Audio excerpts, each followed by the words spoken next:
Okay, folks, here we go. Here we go. Let's have a good show. 1B, stand by. Yeah. Yacht, stand. Yeah, Take it. get at midfield. Just go Take right it. now. Take Go to it. camera 3. Can 3. you Go put- to the gate. Thank Perfect. you. Just like that. I'll just go ahead. Yeah, graphics 2 is going to be up for the first. Okay. Take it. Go right now. Go to camera 3. Go. Yep. Can you Go to the gate. Perfect. Just like that. No music. I'm going to hand to Q. Sophie. Wait for it. Wait for it. Wait for it. On radio in the Canal Zone. All right, guys, mic check. PM. Go ready. Okay, Ricky, mic. Yep, I am ready. Wait for it. Wait for it. 2.5. Willie, mic check. Yep, let's go. 1B, stand by. 10, 9, 8, 7, 6, 5, 4, 3, 2, 1. and we're live. Okay, and go for it, guys.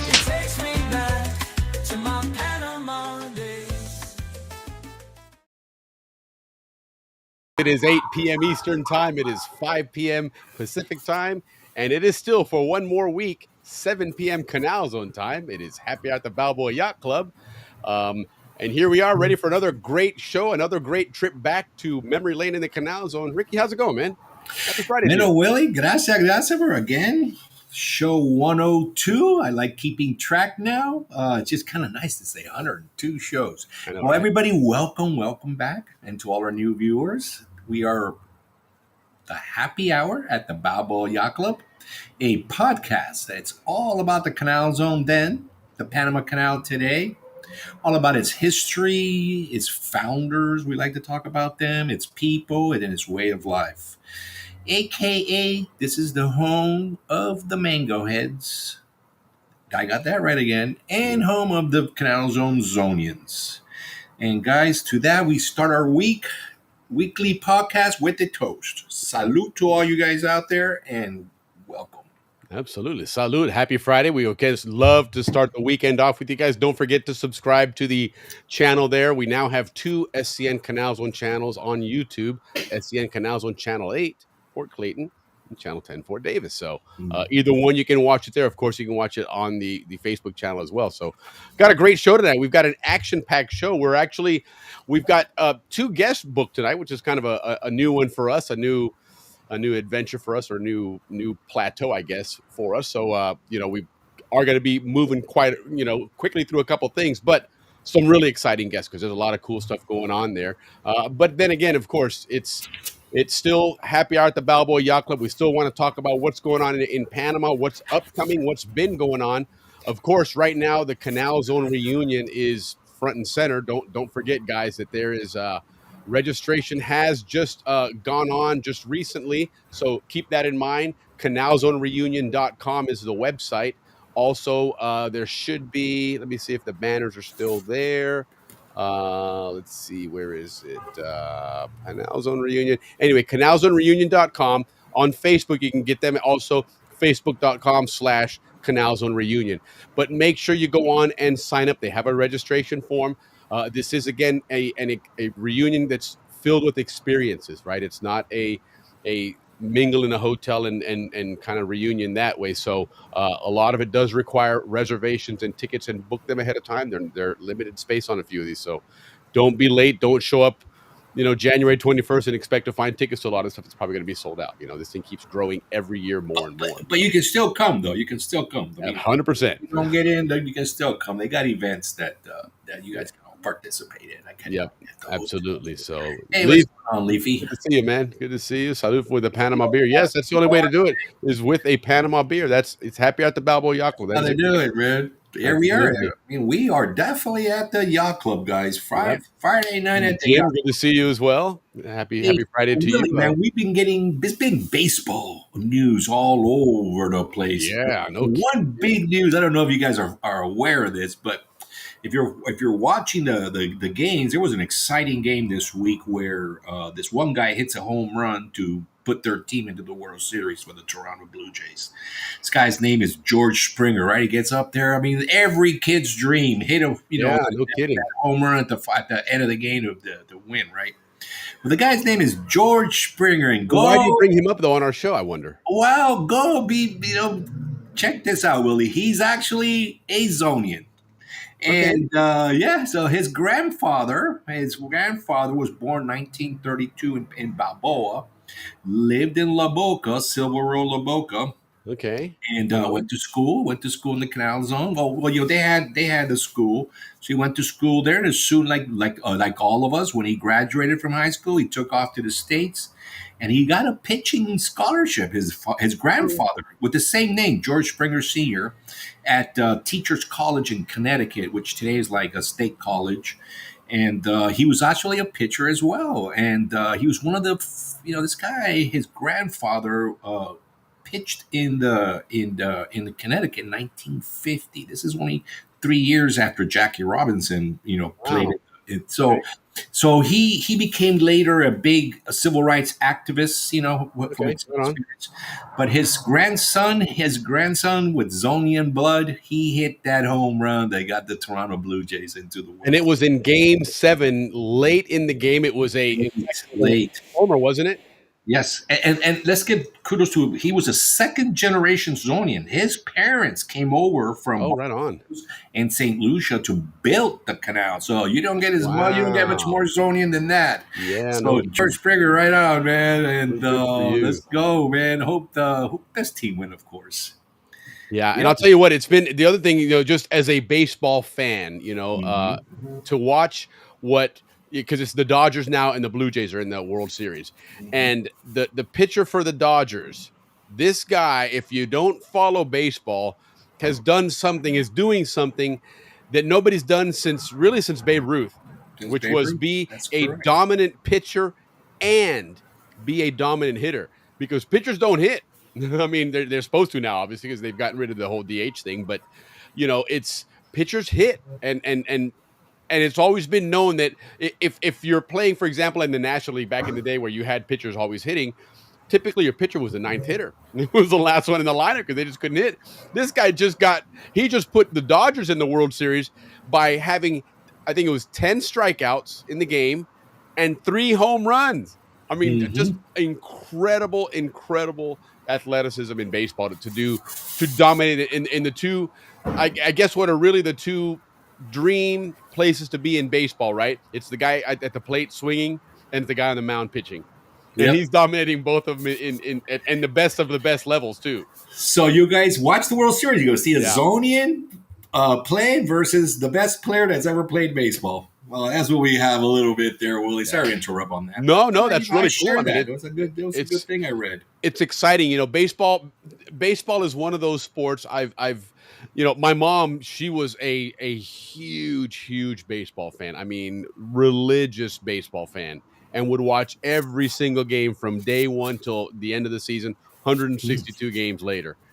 I can't do that. I don't have that baseball blood in me. I'll pay attention to where the Yankees are, how they doing and whatnot, but I can't watch game in and game out like a lot of people do. Mhm. But when you get into the playoffs, it's a different level. It's exciting. There's a lot more strategy involved, and you're playing with some quality players now. It's not, Well, we know there's a Zonian in there now playing. yeah. The So now you got something to root grandson for. and the great grandson of canal builders. Heck yeah, absolutely. So it's exciting, man. We're looking forward to that. It is almost end of the month, which is unbelievable. It's already came and gone. October seems to just showed up. And remember, guys, our end of the month shows, which next week will be our end of the month show. We kind of do a recap of what we've had this month, and this month. Next week's recap show is going to be pretty awesome because we've had quite the lineup this month, which will again conclude tonight with some really cool guests on there. But we've had, the Gibbs families are getting ready to join us here with that jiu-jitsu. We've got HB Tui joining us with that dictionary game, along with his new podcast, Ask a Zonian. We had James Slater join us earlier, which was an amazing, show with a lot of great music, a lot of great interaction there. And then, of course, every month we have a great Canal Zone history lesson from Dave Dahlstrom, our historian. So next week's show is going to have a lot of recapping, a lot of different things that went down that were really cool. A lot of fun things to see, So I'm excited for that. It should be a good. Panama's patriotic month starts the following Yes, week. indeed. November is Maybe we like should you do say. something. Let's Yeah, probably for do sure. that Panama facts stuff segment that we normally do.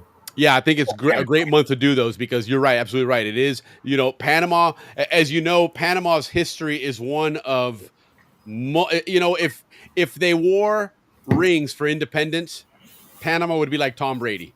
Right? They seem to have independence several times in their We history, had four, right? We got four. at least that Total? we know of. If there's probably a couple more, then we just, was maybe just a neighborhood thing or something. But Panama's had numerous different independence days from obviously Spain, that whole region when the Well, colonies first came to an end. Then they left Colombia, they joined Colombia, they left Colombia again. So it's you know what? And Willie, till today, nothing's changed. And there's a guy, yeah. and tonight we'll talk a little bit about it with Henry.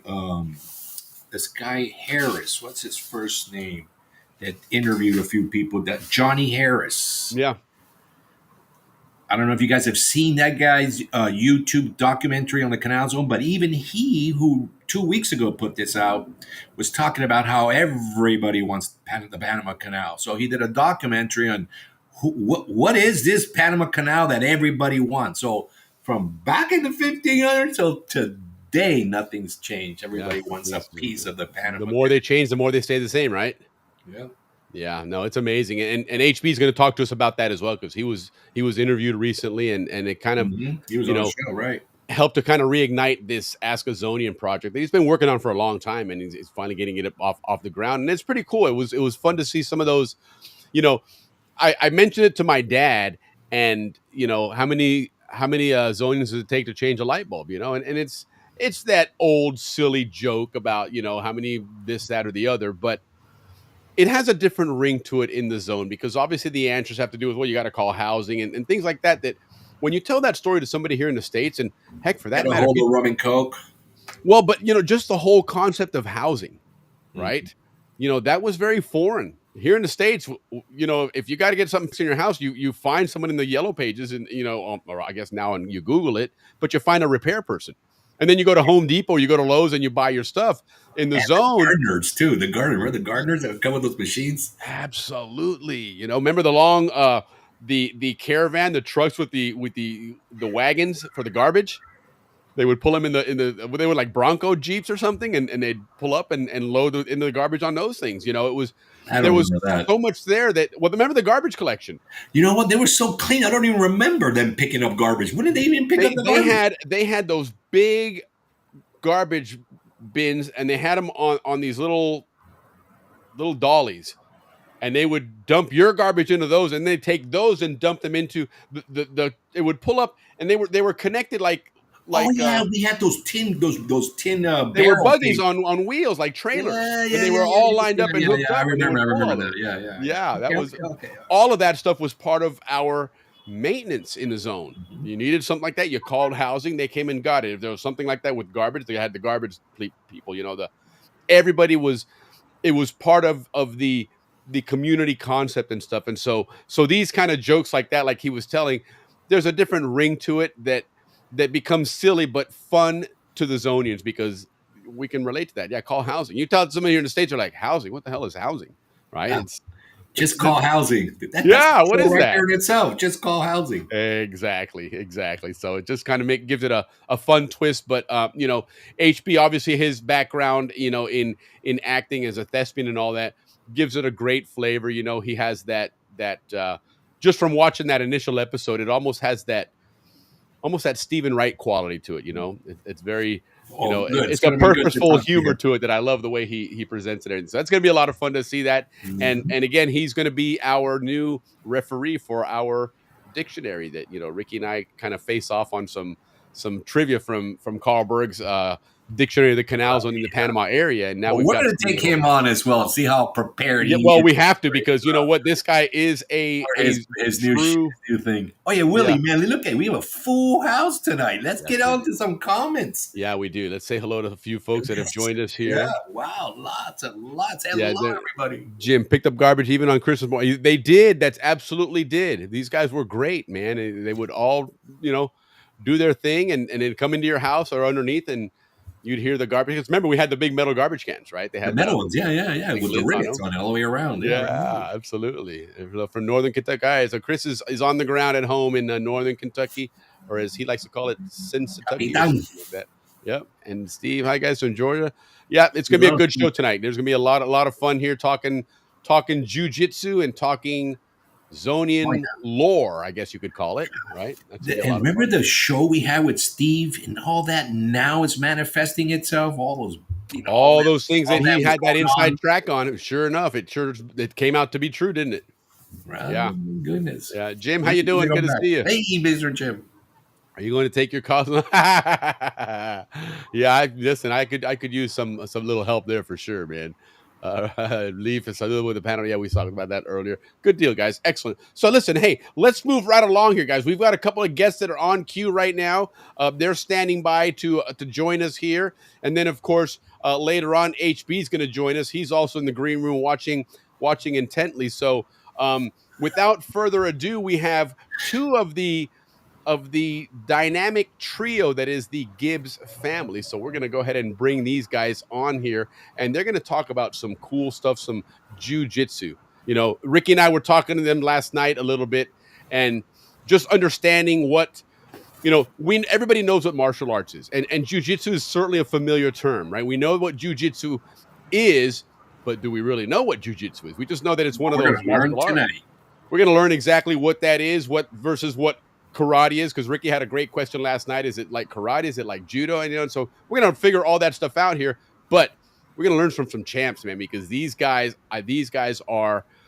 You're gonna hear these names for many years in this sport, and I'm not gonna even push it any further. I have a bad habit of really pushing intros along. So without further ado, let's bring on two of the three of the Gibbs family, Warren, and this is Stone Gibbs. Am I correct? Yeah. Right. Can you hear us all right? How's it going, man? Welcome to the show. All right. Good evening. Yeah, glad to have you guys, man. So We appreciate it, indeed. yeah, no, listen, we've been following you guys for a while there. You've been keeping us abreast with what's been going on with a lot of the tournaments and things that are going on. It's hard to keep track, and God Almighty, you're gonna need a fifth wall in your house to hang all those medals and trophies and everything. But let's backtrack a little bit, and for folks that don't know, Warren Gibbs, give us your Canal Zone story, your family history, and then we'll proceed on to where we're at today with jiu-jitsu. From parents grew up in the zone, went to school in the zone as kids, ended up staying there until later on. I think I came to the States at 21. And you were a class of 87, right? Supposed to be 87, but I ended up being 88. Okay. Graduated, of course, like everybody else, went to PCC and then transferred to come to USF and ended up making Tampa, home, where I ended up meeting my wife, who's from West Tampa, who's Cuban Italian. So right on. Yeah, that's something else you and I have that is unique because for folks that live in Tampa, Tampa is a very transient place, and more often than not, the people you meet there are not from Tampa. So when you come across one, it's kind of rare. And so my wife's born and raised in Tampa. Your wife, that's kind of cool. So, and then you went into your career field was fire department. Still, I'm a captain with the city of Tampa. I've been in the fire service 28 years. Right on. Well, thank you for your service, first of all. 28 years, and I dropped a year ago, which it's too hard to explain what the drop program is. But I'm basically retired, but I'm working, and there's just because we have a private pension, so it's a whole different. Sure. Well, you're still helping save lives. To go down, but I can't. 9 days a month I work, and I can't beat it. And it's like being at a fraternity. Yeah, right on. That's cool. It's a great job. No, and thanks for serving. And real quick, there was a chat that just came up. I'll pull it up again. Do you remember Steve Tochterman? I did. They lived next to the Sullivans. Yes. His dad, because his dad used to get on to Keith Jordan and I, because we were the little maleantes. Yes. We were little maleantes of Corozal, Keith and I. And, yeah, we were the youngest because we would do whatever our older brothers, who were Right. 5 years older than us, they would tell us to pretty much steal sodas Yeah. off of people's patios, and Yeah. the old paper bag, with in front of somebody's door with a gift in it. Yes. I don't want to give him any ideas, but No, no. stuff Trust like me. that, sneaking in the Los Rios. Listen, putting with it social for- media, they got plenty of ideas. They don't need ours. Don't worry. Ours are too clean for them now, anyways. No, but it was good, and I remember that family very well, Right on. Mr. Talkerman and everybody, around the whole area. Yeah, and you actually Steve's dad, who was a Canal Zone police officer as well, he was on the show about a couple months ago. He's still with us, and it was great to have him on. And my dad was on there, and they were talking some old Canal Zone police stuff and everything. So now you lived in Corozal, and then at what point did you end up moving to Balboa at some point? My father lived in La Boca. That's what it was. Okay, He up lived on next Empire. to, yeah, he lived next. Well, yeah, that's where he lived, and then he moved over to the circle where my so-called cousins, Strombergs live in the same circle. Oh, right on. Okay, yeah. There, and before he retired and came here, so Right. that's how Yeah, because I remember you up on Empire Street when I lived off Amador Road. Yeah, we lived up there by what was By the Winston's Weigels house, lived wasn't it? on that street Wasn't one of the Winfords?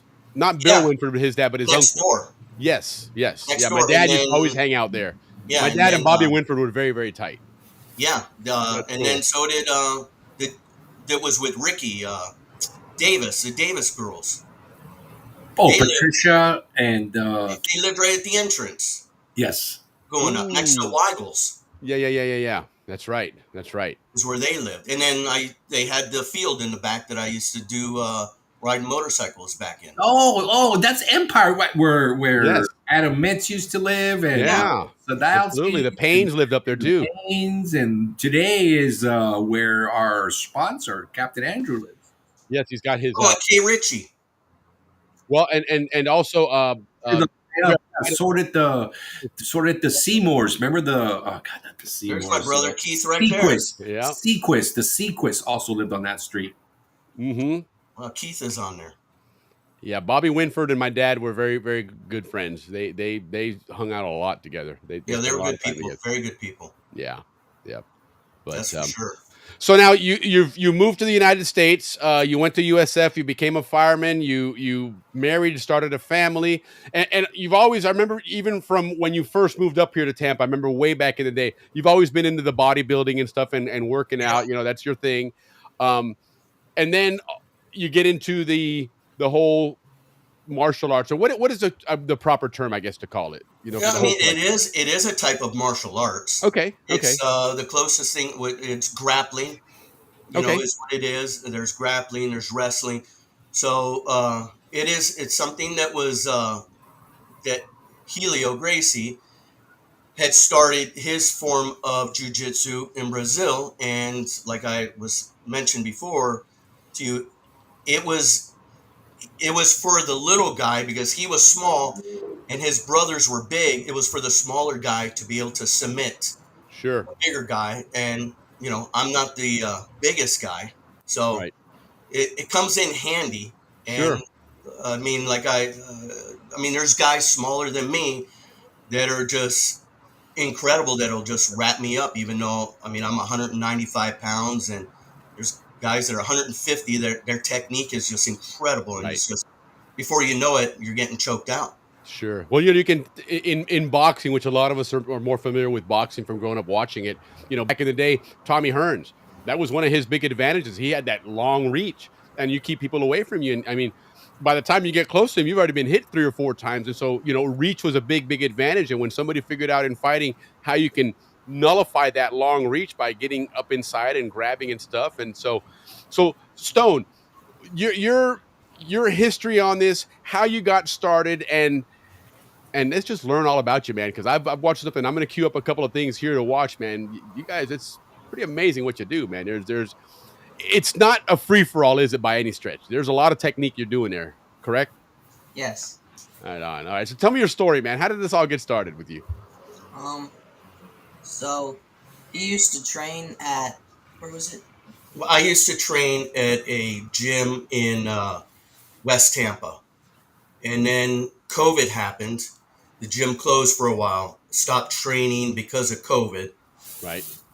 So there was another gym up here in Lutz, near where we live. You live up here, Willie, up Yeah. in this area. It was off 41, and I knew from word that they had a really good kids program.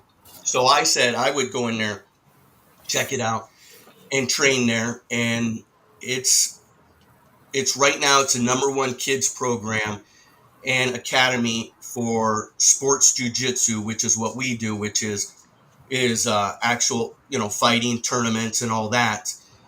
And so they kept on bugging me that they wanted to do it, and I said okay. Finally, I took them in there. They started doing it, and they ended up getting the bug. To it clicked, and I hate to say it in front of them, but they've always been great in every sport that they've played. They've blown me away, definitely. A lot better than I ever was in any sport. But um, they are definitely made for it. And other people have made comments, famous, like who's up on the screen right there. They called him the boogeyman, Dean Lister, for leg locks. Even we trained at their gym in California this past summer with him and Jocko Willink, who's very well known in the jiu-jitsu community and is also ex-Navy SEAL. And they even said these kids, they're good, and that they get recognized because they were going into that gym and they were submitting adults. They were fighting against adults. Wow. In the gym, and it was pretty neat because we come in the next day and they're like, those are those kids from Tampa, from Checkmat, Tampa. And it was kind of Ah, that's cool. great, I man. mean, People are starting to. it makes you feel good. I know it makes Heck my yeah, wife it and I does. feel good. And Of course. the biggest the biggest thing about all of it all is that, and I hate to classify women, but you go on vacation, they want to go shopping, this and that. Right. My wife wants to come and watch us train. She gets more out of watching us train, and just you can't have a better support system than her.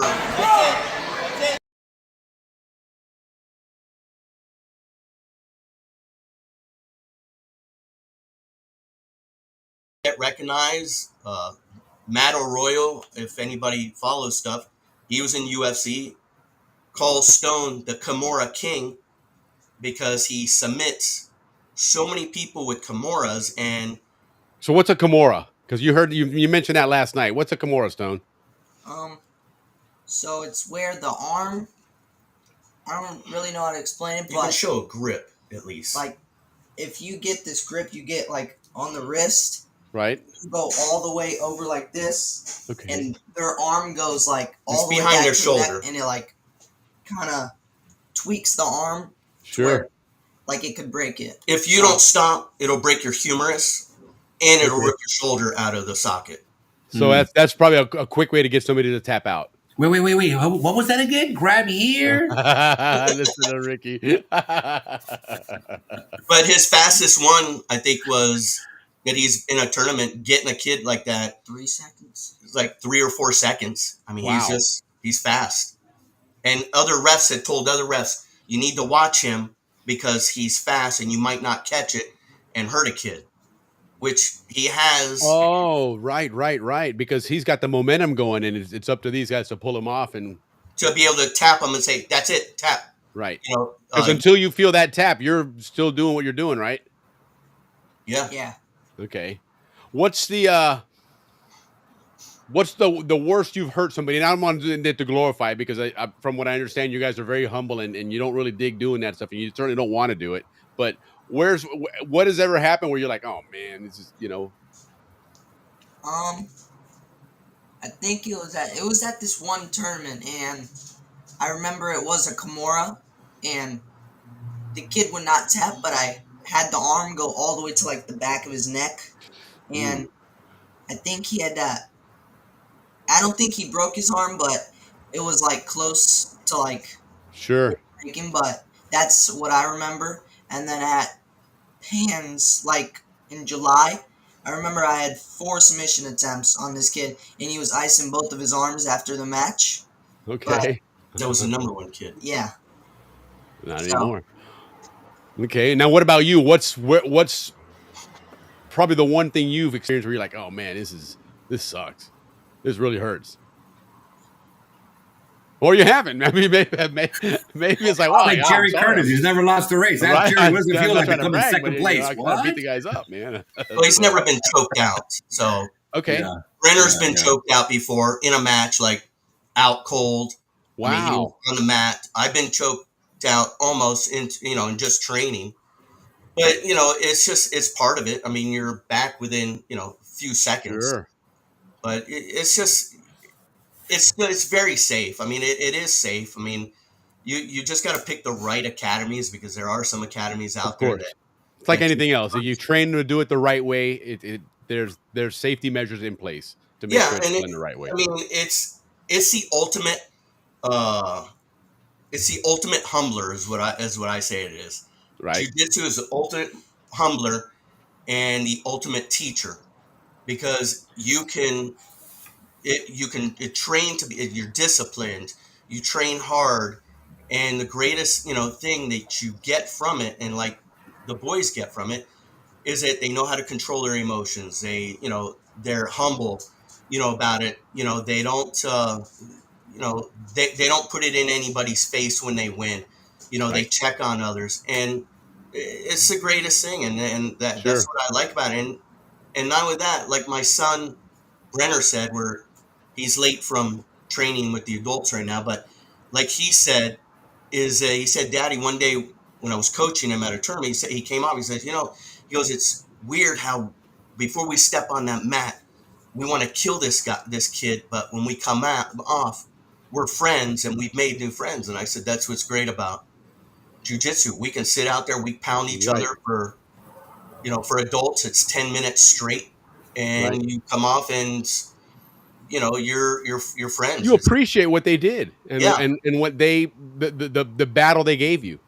Right. You nailed it on the head. When somebody gets me and I'm like, wow, and I got to tap, I'm like, that was cool. I got to know how you did that. Right. Yes. It's a learning opportunity to grow and become better at what you're doing and learn a new technique or something to that effect, or learn how to not do that next time when you feel that stuff. So That's our secret, right? That is actually, that's funny that you say that, because that is the secret.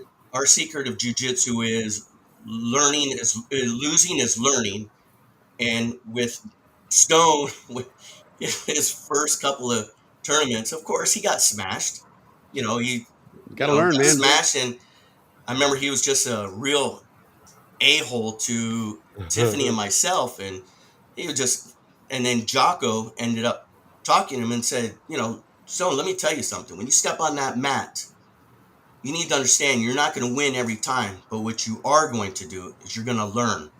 Correct. And ever since then, my boys, they step off. If they lose, they're like, okay, you know what? I'm going to get it next time. Let's see where I messed up in the videos, Right. where I can improve. And one day you'll win a tournament because of a beatdown you suffered years ago, and you remembered that move, and you won't do it this time, and that's what you're going to win because of. So if that hadn't happened, you would never been prepared for that better opportunity. It's you always have an opportunity to learn, and I love what your dad is talking to you guys about, instilling these life lessons, right? You walk out of there head held high, but humble.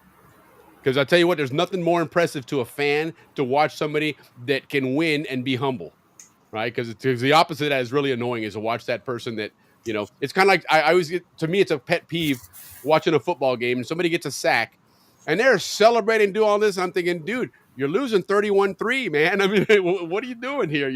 Humble yourself a little bit. You might actually be doing a little bit better. But nonetheless, it's really cool that you're passing that on, that sportsmanship and everything else, because listen, at the end of the day, the glory will come, right? People will see what you're able to do. And then when you package it with that, it becomes appealing. right? And that's what advertisers want to see. That's what the fans want to see. And speaking of fans, you mentioned the UFC and how that now jujitsu is starting to come into that fold there, which is a great opportunity for you guys there. So tell us what that's all about and where that looks like it's going to. Yeah, go ahead. About Dana White, how he's doing Because it. like jujitsu is like very big in the community in like America right now. So he gathers like the fighters, and he actually already started it. It's like it's kind of like super fights. You get like the best Okay. fighters, and they go ahead and fight each other for like a champion. It's kind of like UFC, but just Sure. on grappling. Right. So, Well, and a lot of that when UFC became really popular, Yeah. and you talk about, the Gracie family. And so somebody that's not, full in on the sport like you guys, but has watched the pay-per-views, has gone to somebody's house to watch it. That name is certainly one they recognize. And correct me if I'm wrong, but those guys pretty much are a jujitsu family, aren't they? They Yeah. are. They are. I mean, They are the created you know, jiu-jitsu. they're the ones who are on top, and it's Yeah. like a Christmas tree. Everything lineage, everything is down underneath it. I mean, you're exactly right.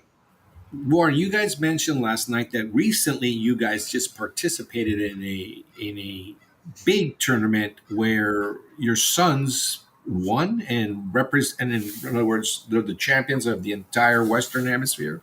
Yeah, what it is there's it's called IBJJF, Pans Nogi Championship Jiu Jitsu, and what it is that it's once a year they will have it, and it's the best kids from all over the world will come.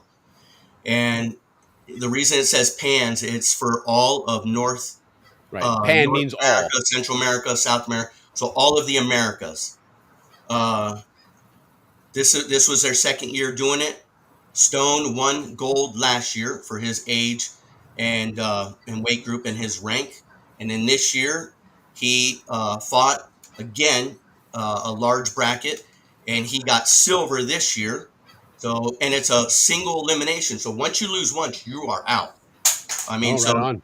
you No travel. room for error. Yeah, you travel that long way, and if you have 30 people in your bracket and you get knocked out, that's it. And Brenner ended up getting gold this year, so he is the number one kid in all of the Americas for his age and weight group Very nice. right now. Yeah. And so, And I don't know if you guys can see a little bit in the background. There's some belts there. Now, we everybody can recognize a belt, whether it's a boxing belt, whether it's UFC, whether it's WWE. I mean, whatever it is. But I didn't realize this until you explained it last night. And I don't know if this is the way it is across all sports, but in your sport here, that belt has a special significance. What is that significance here? So you actually have to fight up for the belt. So you have to fight up in weight, up in age, and up in your rank, and you just have to go out there and fight. So you're fighting like kind of like advanced. So you're just going Sure. up, and if you beat them, then you get the belt.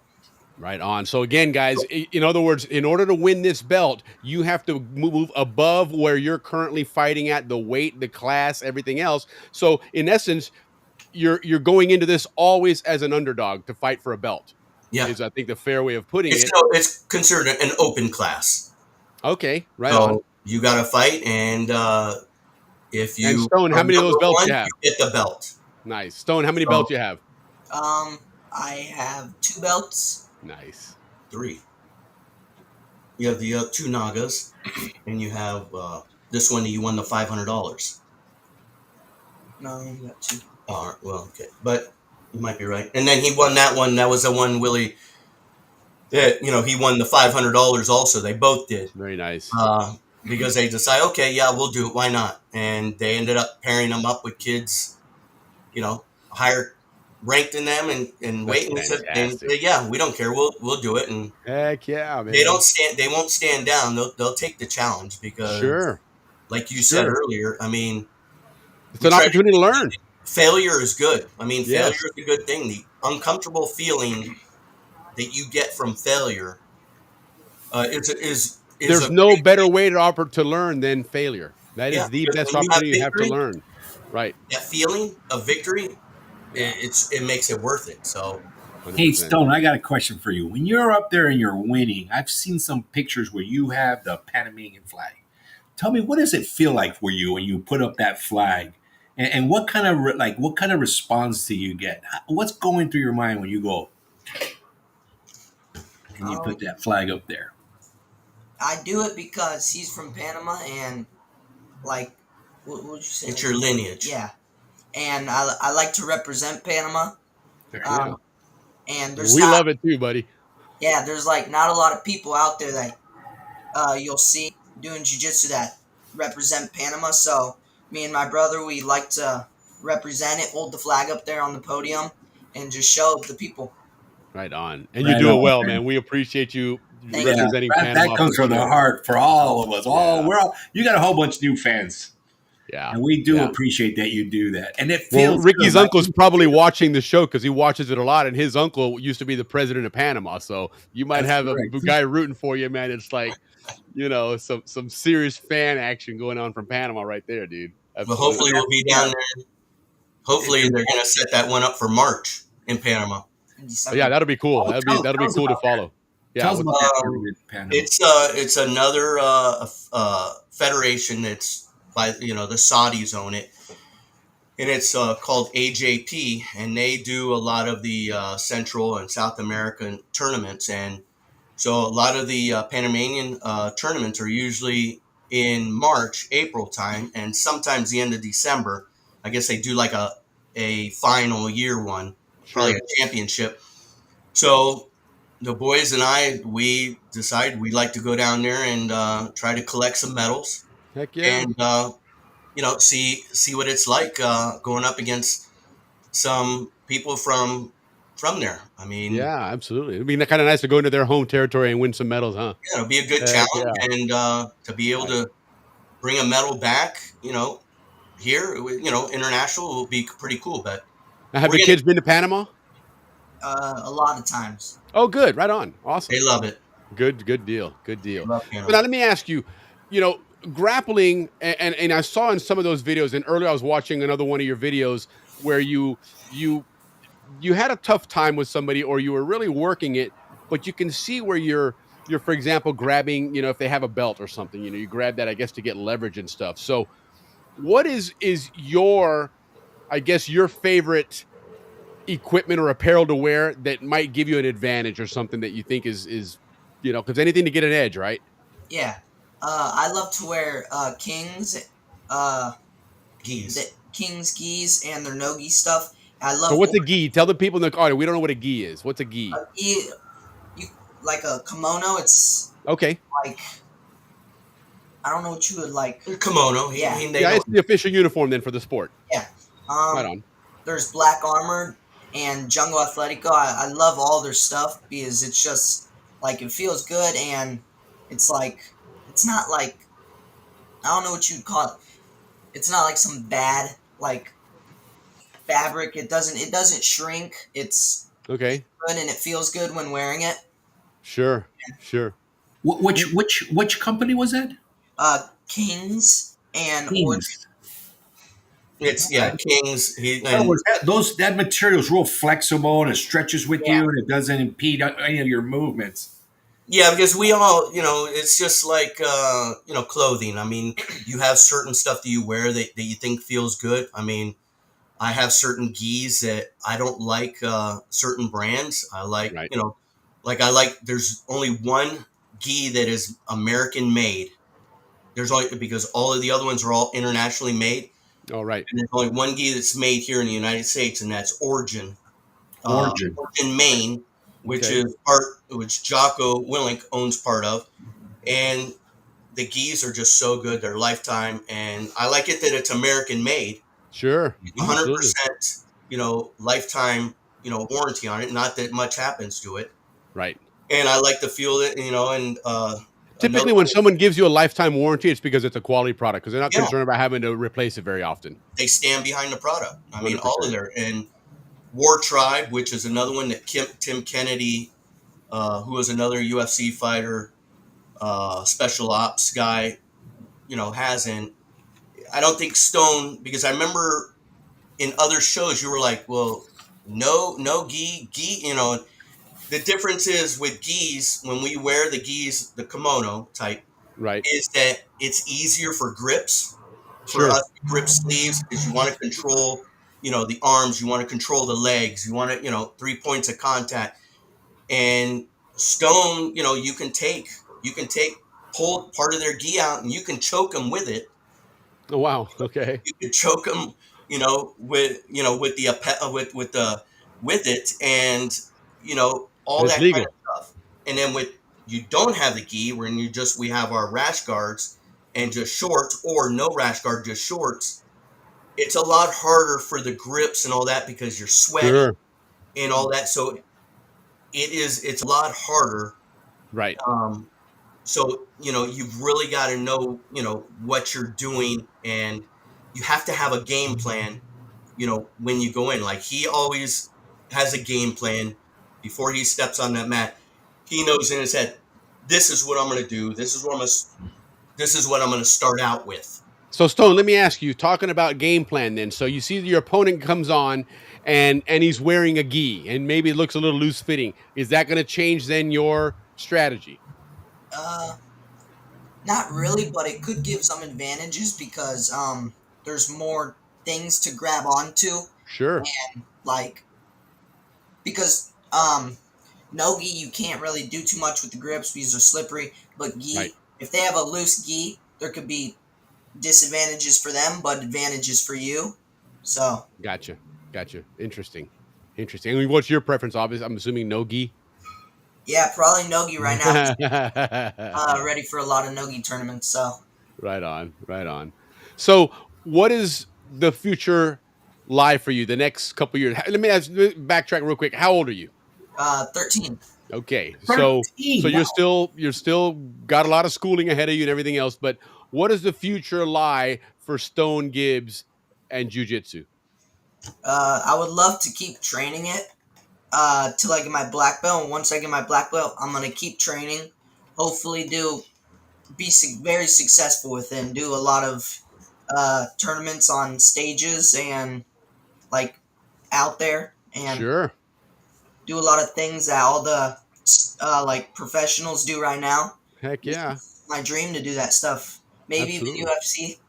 Well, hey, I mean, if that's where UFC is moving in that direction, timing probably couldn't be better, because you seem to be, you know, these two trajectories are at some point got to meet, and certainly that success is going to naturally push you in that direction anyhow. So, that's really really exciting, man. I'm looking forward to that. And March, you definitely keep us informed there of what's going on there, and we'd like to stay on top of that. When you have some stuff in here, we'll maybe try and get out to some of those as well. HB's asking, can you get geese at La Guia's out at the beach asking for a friend? Not Actually, sure. there is because I think we might, when next time we're down there, there's an academy, I was told, in Coronado, Oh, right on. a jiu-jitsu academy. Because another Zonian that I hooked up with at a tournament just out of the blue, she saw the flag and we got to talking. She lived in La Boca.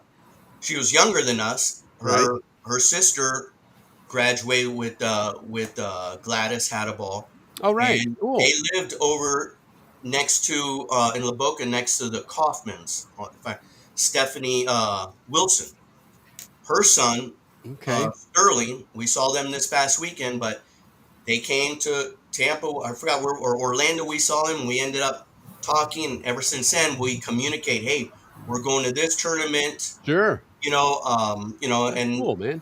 I mean, so it's funny that you start to see some of these people and you're like, wow, and you're like, oh, well, I lived here. So it was pretty cool to do that. And that's what the picture this past weekend where you see the three boys, the one, Right. One boy is her son, and her father worked over in the telephone the telephone branch next to the high school shop Yeah, automotive. yeah, right. Oh yeah. By the electric division, that area there. Yeah, by the Yep. remember the tennis courts were in back of it. Yes. I spoke to him this weekend, and that's where he worked, and it was kind of neat. I mean, wow, it's like small world, that you get to run into people. Sure.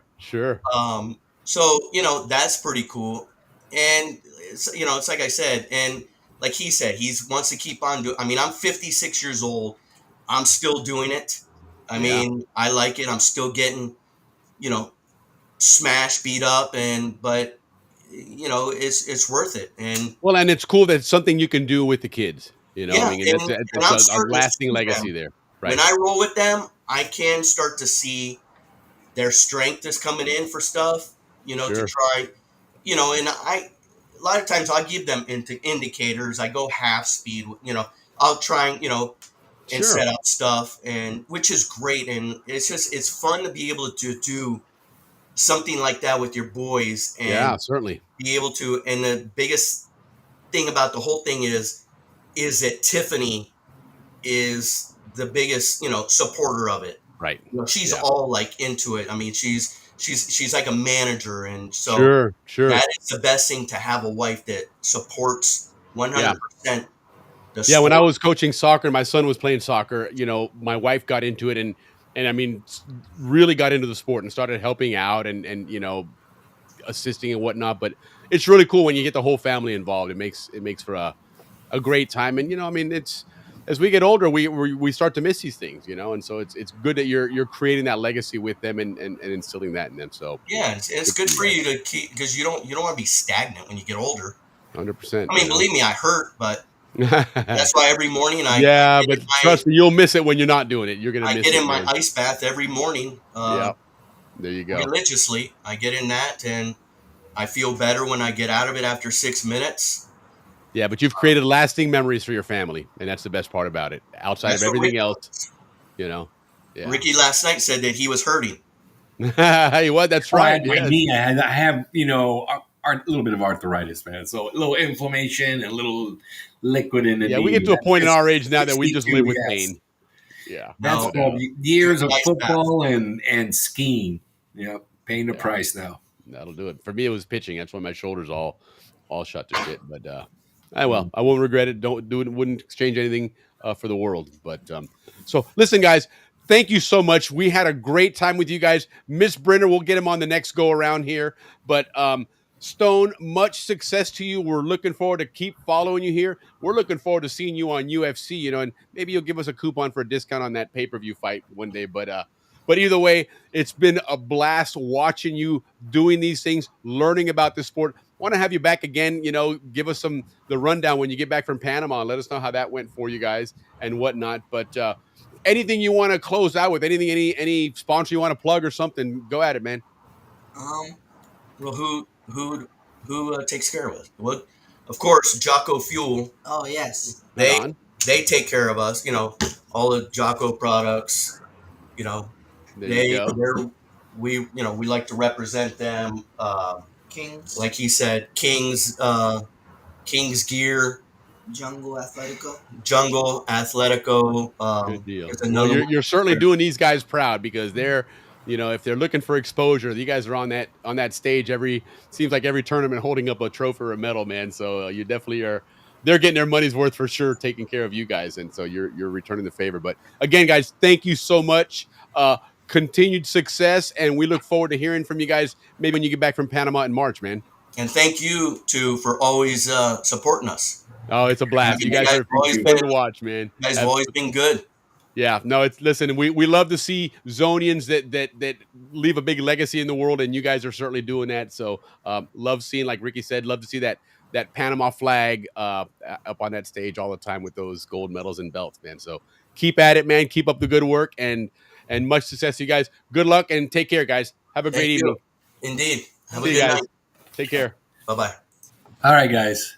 Dude, that was cool, Oh man. man, yeah, I know. I love when we talk to the the Zonian children and grandkids. That legacy that's coming after us because they are truly the last of the Mohicans. Yeah, no, absolutely. But and these guys, they carry that legacy well, right? Yeah, they do. They're happy to show that Panama flag, and like I said, they got plenty of opportunities to show it because those guys are on stage all the time, man. It seems like winning and watching some of the videos, and we didn't get a chance to see too much of it here, but next time we'll try and cue some of that up. But I mean, I've seen some of those moves, like he said, 3-4 seconds. And I mean, he just runs up the guy's back behind him. And before the guy knows what's going on, he's tapping out, going, I don't know what the hell happened here, but I'm out. It's impressive, man. There's definitely a skill there, no doubt about it. There's an absolute skill there. So that was good stuff. I'm glad we got them on. It's been something we've been trying to do for a while here, but anyhow, so now we're going to move on to our next guest. And this is somebody that you guys hear from all the time during our history shows and whatnot. He chimes in a lot with on Dave Dahlstrom's history channels, especially because he has a big history knowledge himself. And so he's joining us there. He's also going to be our new referee / opponent in our own Canal Zone dictionary. So let's go ahead and bring him on here and kind of just show you what it is that what we're bringing to the table here with this guy, because it's going to be a lot of fun. And then we'll get him on the stage to talk about not only, of course, our dictionary stuff, but he's got a great new podcast called Ask a Zonian. So we're going to learn about that and learn about all the things he's got going on, because this guy is a busy bee in the Republic of Panama and in the Canal Zone. So anyhow, ladies and gentlemen of the Balboa Yacht Club, this is Canal Zone Dictionary. The rules are simple. Define it or be defined. In the blue corner, he's tougher than a Chiva bus ride in the rainy season. Sharper than Sosa Hill sawgrass. As a kid, he almost ran the length of El Prado. Ricky, the Capira Kid. Royo! And in the red corner, faster than a PCC rotary phone, cooler than a Panama beer with no ice, set a record for 11 straight weeks of being sent to the principal's office at St. Mary's. Willie, the goat of the goalpost. Benninghoff. 2 Zonians, 1 dictionary, no guessing. Well, I mean, you might want to guess. Anyway, only definitions and glory. Are you ready to hear Ricky and Willie say some amazing, magniloquent responses, and in some cases, just plain horse manure? Let's get ready for Canal Zone Dictionary. All right, we're going to go ahead and move that along because it's a bit on the long side. I actually queued up the wrong one. I had a new one that does have HB in it and whatnot. But nonetheless, HB, welcome to the show. Glad to have you on this side of the screen as opposed to just in the chat window every time. So welcome, man. Hey, thanks, guys. Thanks for having me on. Yes, sir. That's a hard act to follow, but I think I'm going to ask those Gibbs boys, if I'm going to be refereeing you two, I need to get some moves in. If you guys get ornery, Well, yes, what was that one move called? The arm move? The Kimura. Oh, Kimura. Yeah, we got to learn the Kimura move.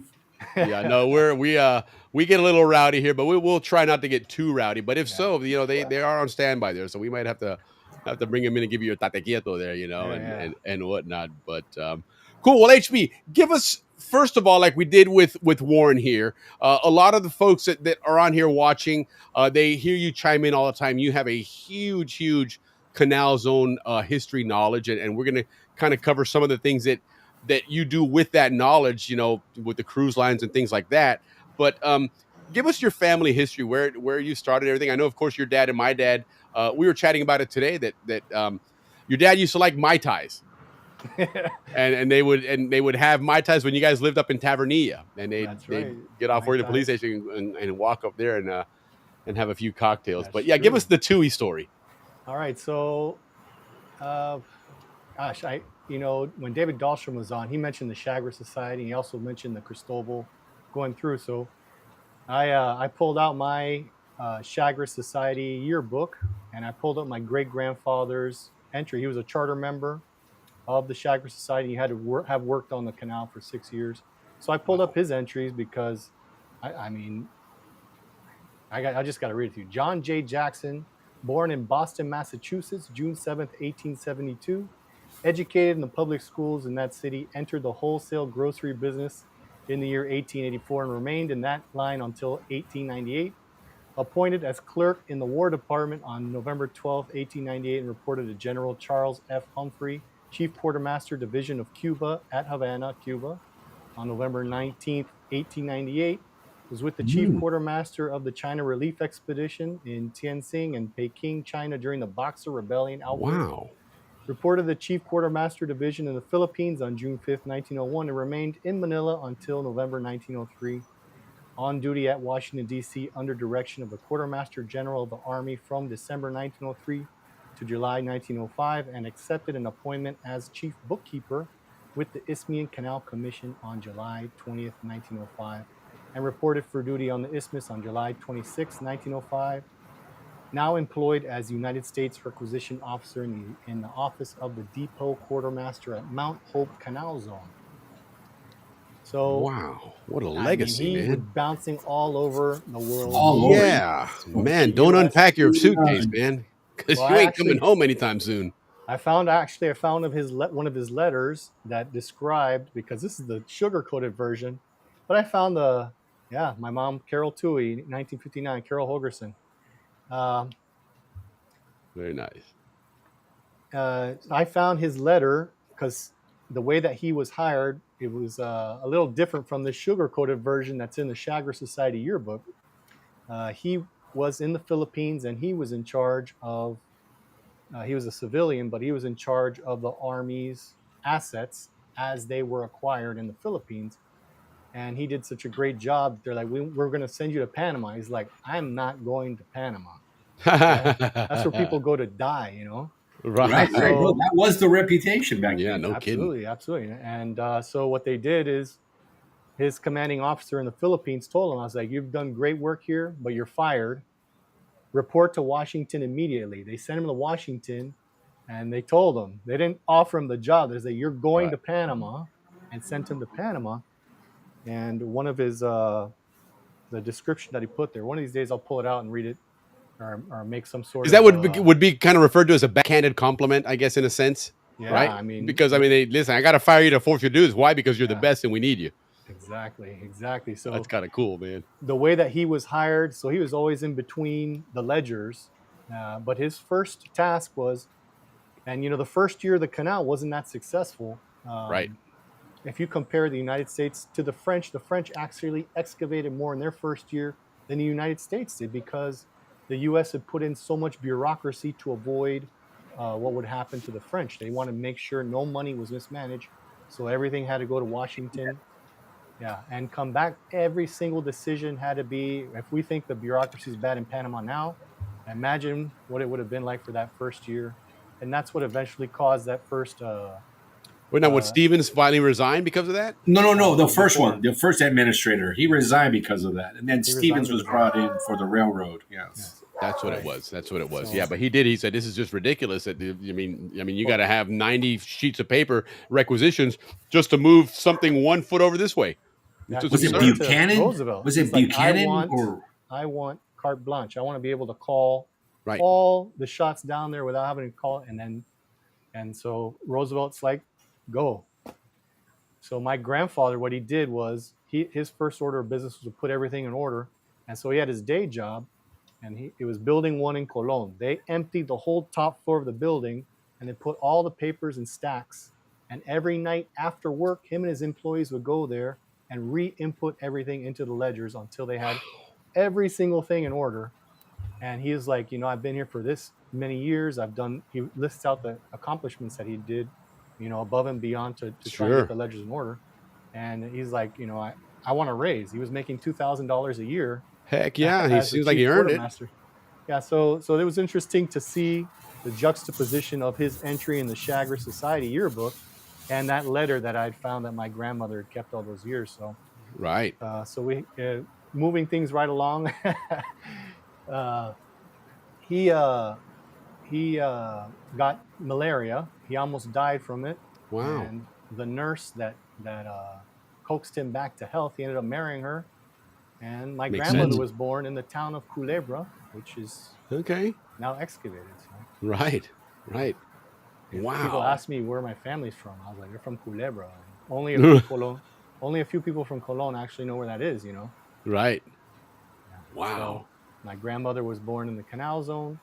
My grandfather Jackson was actually on that Cristobal test voyage, you Oh, know. wow. Yeah. He showed up. I looked in the after that show that Dave Dahlstrom did of the history of the Yeah. first transits. I looked in the Chagres yearbook and found that he was one of the especially invited Oh, very by cool. Gothals. Yeah. Oh, what a great legacy. Well, he certainly earned it, Yeah. you know. Yeah. He did a lot of And then work your for that dad city. was Canal Zone police officer. Canal Zone police officer with your fellas Mm-hmm. parents. Yep. Both of Is us. your dad still with us? No, he passed away in 2019. Okay, I think I do remember that. Yeah. And what year did he graduate from Balboa High School? Oh, If he geez, went I to don't know. Balboa High School. You could ask me all the things about the canal, but I don't know. Yeah, he went to Karunju. He went to Cristobal, and then he actually had to finish his studies in a military academy up north. Oh, But right on. but he remembers all the colonenses, you know. And Sure. so you know, Yeah. and fast forwarding, he grew up with the Pasans over in Okay. Yes, and yes. and he knew my friend Kaiser's dad, and Yeah. he also my grandmother. And gosh, I'm gonna end up telling a whole hour worth of family history, but No, that's all good. my And listen, grandpa for the Tui. Canal Zone guys, Raul Quintero, if you remember him, he was also a Basan. It was his mother was a Basan. Okay. So all those Canal Zone guys grew up with Raul Quintero. Yeah. He too was a Basan. And so some of those colonenses were the ones that started the original theater guild. You know, Oh, so wow. it kind of Okay. goes all full circle where Yeah, no my family kidding. comes from Colon, and then I came back to Panama after I was living in Tampa. That's where I really got to know you, Willie. It was in Tampa. Right. And then I came back to Panama. My girlfriend got invited to go sing at the theater guild. I was like, what? The theater guild is still functioning? And I went Right. there and I had such fond memories because my dad and my uncle Steve Helen, both Canal Zone cops, Yeah. they would be the volunteer bartenders there. And I would run down the hill and they'd give me a little rum and coke with probably about that much rum in it. Of course. And I would sneak in and watch the shows at the theater guild. So being able to come back and know that the guild was alive, and I went to see a few shows there, and this is a good segue into how I started my acting career. I went to Yes. congratulate one of the actresses, and she's like, "Hey, I'm directing the next play, and I want you to audition." You know? I'd never had any acting other than acting like a fool at the Canal Zone parties, but but I thought, hey, you know, I all this me in football, all this me in soccer, I can do this. Man, that was hard. I'll tell you what, that was hard though. So I called my sister before I went, and she's like, well, just go. So I auditioned for it. They had me do a callback, and my sister was biting her fingernail. She's like, hey, how'd it go? And I called her up. I was like, you'll never believe what the play was about. A man who puts his dad into a nursing home, and I had just flown back to Panama after my sister and I put my dad in a nursing home. Oh, no. I was like, I don't have to act for this one. All right. I know exactly what it's about. You already had the lines. Yeah, I had all the lines. I had all the memories. So That we is had too a funny. chuckle about that just because of the happenstance of it all. But Yeah, no, that's fantastic. And so prior to that, like in school and stuff, no acting bug at all hit you or any of that? I had done some acting in elementary school, and Mr. Swanson in Diablo Elementary, and that's about it. You know. Wow. Okay. Well, real quick before we continue down your career path, because it is a fascinating career, let's talk real quick about this before we forget about it here. This tour and improv show that's got going on here. Tell us about this. Are you involved with this, first of all?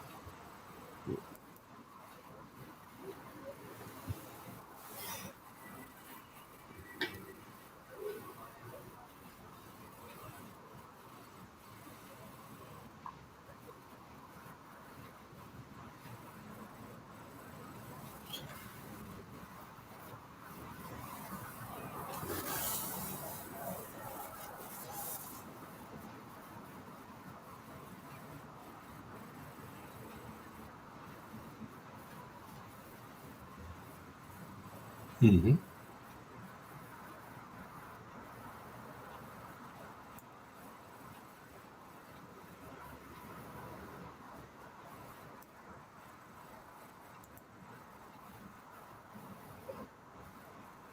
Okay. Run on volunteer basis. So uh, one of the things that we do, the porch is famous there. Everyone likes hanging out on the porch and having drinks. Yeah. One of the things, and I was speaking to Melanie Bales when she was the president there. Uh, she started the tradition of putting all the pamphlets, the play pamphlets, Okay. on the walls, and we've kept up that tradition. So 75 years worth of pamphlets are on the walls. And one of the things that we want to do is we want to have all the Zonians that are attending the Canal Zone reunion come and find the pamphlets of when they worked backstage, or when they were an actor, Yeah.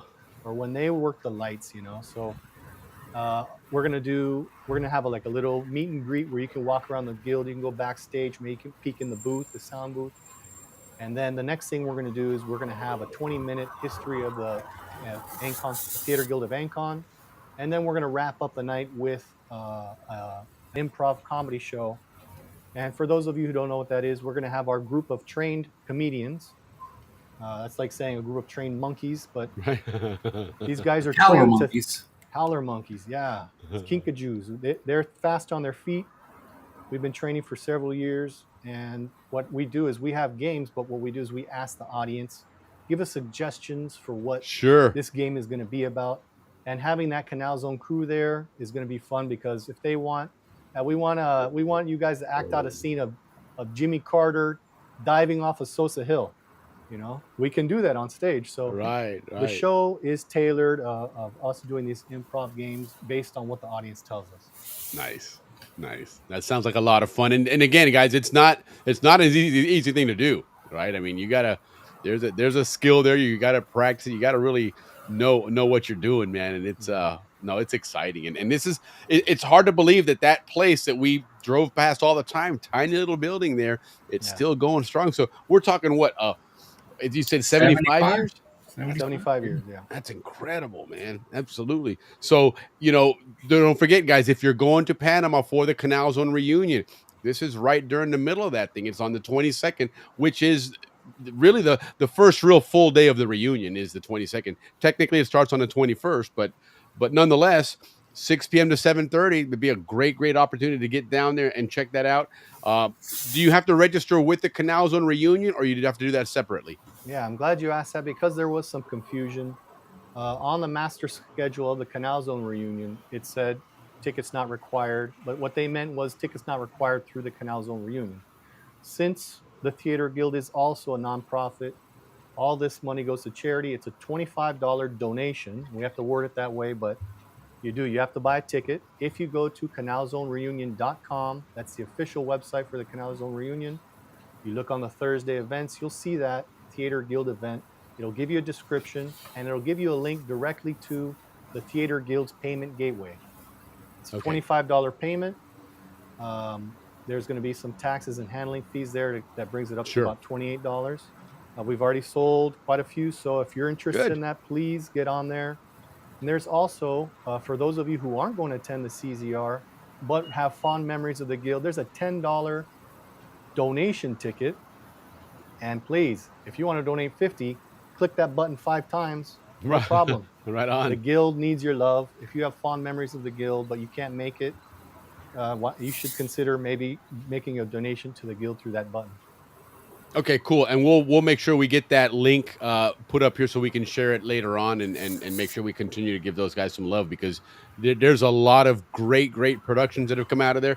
And to that point, like what HB's done, HB's career has taken him, to some big heights. I mean, this guy's been on some big time channels doing some movies and stuff, and all of that stuff started with the Theater Guild. So it's a great place for a lot of people to kick off that career and provide some really awesome entertainment to the Zonians. I know, I think it was 2 or 3 years ago, there was a play performed at the reunion in Orlando that got humongous reviews about it because it was it was, I guess you could almost call it the who's who of the thespians, of the Zonian thespians were all involved in that. And, that's a cool thing. I was, again, chatting with my dad the other day. Ricky and I do this stream live every week, and that can be a little bit, nerve wracking sometimes, especially when we first started. I mean, the butterflies we would get, but like I mentioned, I can't imagine what that's like compared to somebody on a stage where you're performing, and here we're on a camera, but there you see the eyes looking at you. So I mean, you're not hiding behind any production at that point. You are there full swing, and that pressure's just got to be incredible, man. But the folks that can do that, kudos to you. I certainly don't know if I could do that, but like you said, give them some love, guys. $10. It's give them a little bit of love to keep that thing going, because it really has created some great memories for a lot of people. Yeah. So now you've done a lot of productions on stage, and then you've done things behind the camera, right? We talked once before already, actually a couple times when you were on, not on, but you were involved in the chat talking about the Hallmark Channel and doing that Mystery Island. You've done both the original and the sequel, right? That's correct. Yeah, Mystery Island was a lot of fun. How did that come about? I mean, tell us that whole story, how you came to get chosen there and did all that good stuff. Well, I'm gonna have to backtrack, because that's kind of the thing that's like the last few projects that I've done. Okay. I'm pasting the links into the Facebook page now. Oh, I'm sorry, I'm nesting them wrong. Anyway. No, you're good. You're good. Okay.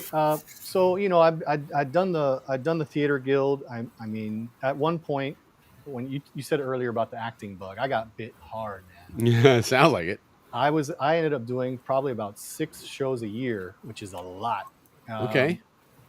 We did a show that was called Groundhog Day. Okay. And I had the lead role, and I actually got nominated for the Teatro Premios Escena, Best Lead Actor. Nice. And to be acting in English, that's kind of like being nominated for a Tony Award and your plays in another language. You know what I mean? Certainly. So that was that really got me known.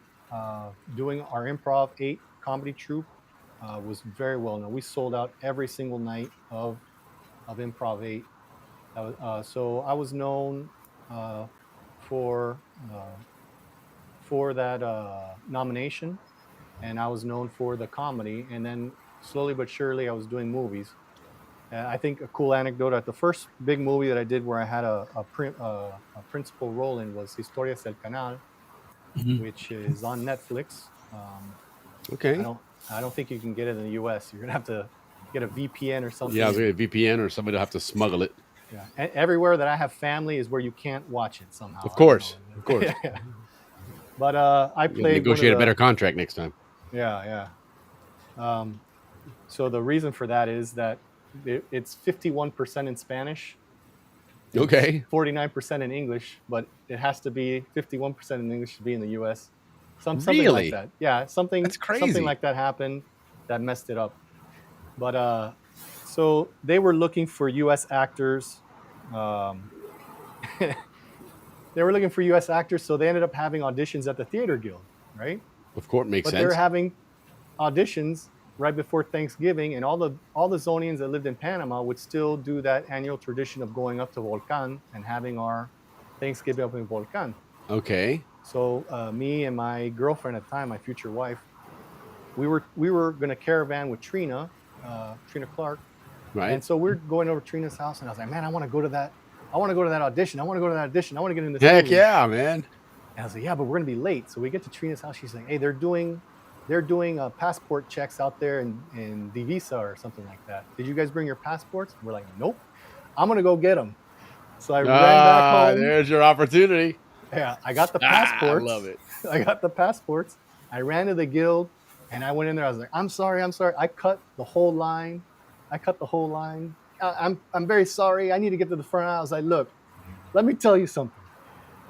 I apologize profusely, but I need to do my audition now. I need to do it quickly, and I need to get out of here. And I ended up playing the bad guy, and I can just imagine the casting director's like, we found the bad guy. Right. This guy that comes in, pushing his way through the front of the line. So lo and behold, I got the part, and I that started my career in the movies. That is It cool. was a lot of fun. And then from there, I was in a lot of Panamanian productions. I played every Zonian you can think of. I beat up people, shot people in the back, all kinds of terrible That's things. great. We got to put And together a sizzle reel. I got to see all that stuff, man, because yeah, that's you got some good stuff there. Now, let me ask you, going back to Mystery Island, Mhm. okay, your role there, you're the host at this place where the murder takes place, where the whole mystery takes place, yeah, and you bust out with the British accent. yeah, Did you yeah. did you have to? I mean, I'm assuming obviously you practiced it, but how did that come about, and what did you do to get ready for that role and to practice that? Because Well, you sound pretty damn good. You sound pretty damn British. I appreciate it. Thank you. And it's funny is I'm the Central American gringo speaking with a British accent, and the Right. rest of the English speakers were from England trying to do an English accent. So and the leads were from England and Wales, and I was like, oh Right. my god, these guys, I'm gonna look like this guy from A Spoonful of Sugar. What was his name with Mary Right. Poppins? Yeah, You yeah, know, yeah, I'm gonna have a yeah. terrible. But I started talking to them, and they're like, "Oh, where are you from in London?" I was like, "Yes." There you go. That's So the it. way you prepare for that is, I mean, the best way for anyone out there that's wanting to do that, you can look on YouTube and just look for linguists, and you can find out. You can find which letters are soft and hard, and which one are rolled, and you just go through your script and you write it out phonetically. You do the British tongue twisters, and then the thing is that at the end of the day, you got to drop it and just be so into the role that you're not thinking about it. You got to have your Sure. lines super prepared. Yeah. You know, you practice in front of a mirror, you record it, listen to it, listen to Okay. the recordings, and say it just so that, as we You say can in the tweak it. theater, it's in your bones. You can Yeah, yeah, tweak yeah. it, and then you Because I got to have remember, that. I got something. I got something for you, Henry, that can tweak your bones. Because Oh, we are in the middle of a dictionary. Okay, this is for you, Henry. all right. Does this make any like? Do you know what this is? This movie called the Naked and the Dead. The Naked and the Dead is a show that they have in Panama. Close, close. Okay, close. All right, so here we go. It's a Hollywood Technicolor movie released in 1958, right? It's based on an Oh, author named Norman Mailer during World War II. So the reason why I brought this up is because this movie was real big in 1958, and it was filmed in the Canal Zone. wow, It's very one of those cool. movies like Officer and a Gentleman. So Hollywood went down there, employed 250 American soldiers from the Yeah, Canal Zone I know what you're talking about as now. They extras. filmed in Campana. Okay, so you do know Hawaiian-born soldiers of Japanese ancestry as the enemy, and local actors from the Canal Zone Theater Guild in Ancon were all the extras. All right. Oh, right on. Well, there you go. That's what the Naked and the Dead, a That real was Cool. a good one. So big there's a good film. legacy of that theater guild. You got me Theater good. Guild, I'm right? gonna tweak my my dictionary choices right now to scroll down to the hard ones, boy. Yeah, that was a tough one. I Listen was to going to this get guy. you on that. I tell you, Henry, come I prepared. I got a love good it. one for That you, was Henry. good. That was good. That's cool. Now, tell us real quick about, and then we'll go ahead and switch into the dictionary game then. But tell us about 1903, Okay. because Oh, that's a big deal, man. And that's Yeah. something I want to watch it somewhere, somehow. And Me tell us a too. story there. Okay. So all of you theater lovers in the U.S. probably know about the show Hamilton. You Right. know, where they talk about U.S. history and they put it to song and rap and whatnot. So the writer Diego Diego de Ovaldia took No, that idea and took the separation of Panama from Colombia and took all the different genres of music from Panama. Every single one of them. They had cumbias. They had uh, uh, the one where they do the battles in the interior. You know, where you have the guys salomeando to each other. Yeah, yeah, yeah. They had rock and roll, like Theodore Roosevelt sang a rock and roll song. So we kind of took that the theme of Hamilton. You know, where you put history to music, and we Panamanianized it. And then I played Shaler. And Shaler was in charge of the railroad. Right. And boy, I had a lot of fun because Diego, the writer, knows how much a history buff I am. Sure. And he knows that I'm a Zonian, and we went in there and I was telling people all these old legends, So who was Shaler? Shaler was the head of the railroad, and when the separatists in Panama decided that they were going to separate from from Colombia, with the unannounced support of the United States, even though there was a gunboat in the bay, Right. Shaler played a big part in this. Mhm. And the mayor, they kind of tweaked it in 1903 to have the mayor of Colón play a bigger part. So it's me and him, and he was played by Robinho, who's a famous Panamanian rapper. And boy, that's the first time this guy's ever acted in the theater, but he had great stage presence, and he and I improvised some stuff that cracked up the crowd. Nice. Yeah. So the legend of Shaler is that the troops had landed in Colón, and they needed to get to Panama City to stop the revolution.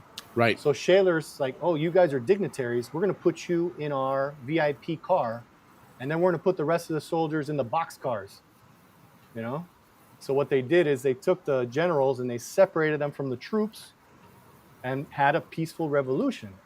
Okay, so in Panama City, hey, we've separated. The generals have actually stood down. We've had a bloodless separation. And here's the flag that Maria Osa sewed. Meanwhile, in Colón, all those soldiers are like, we're going to burn this place down. If you don't put us on the train, we're going to burn it down. We're going to start shooting. So Shaler took $8,000 worth of gold out of the railroad safe and bribed the soldiers and told them to go home. Nice. Now, this is where history gets interesting. This is one that very few people, I hope David Dahlstrom is tuned in, because he probably knows this one. This is beautiful. Because of his participation in the separation, and he had a really strong love of Panamanians. He spoke perfect Spanish, where everyone was talking about how muddy and gross Colón was. He's like, come on, guys, it's not that bad. He had a real love for Panama. So when they finally took the flag over to Colón, you want to know why we have so many holidays in November. One of them is the hoisting of the flag in Colón, which is a few days later. They offered the honor to Shaler to raise the Panamanian flag in Colón. And he's like, guys, I cannot take that honor away from a Panamanian. He stepped away, and they had Panamanians raise the flag in Colón. Now, let's fast forward to the 60s.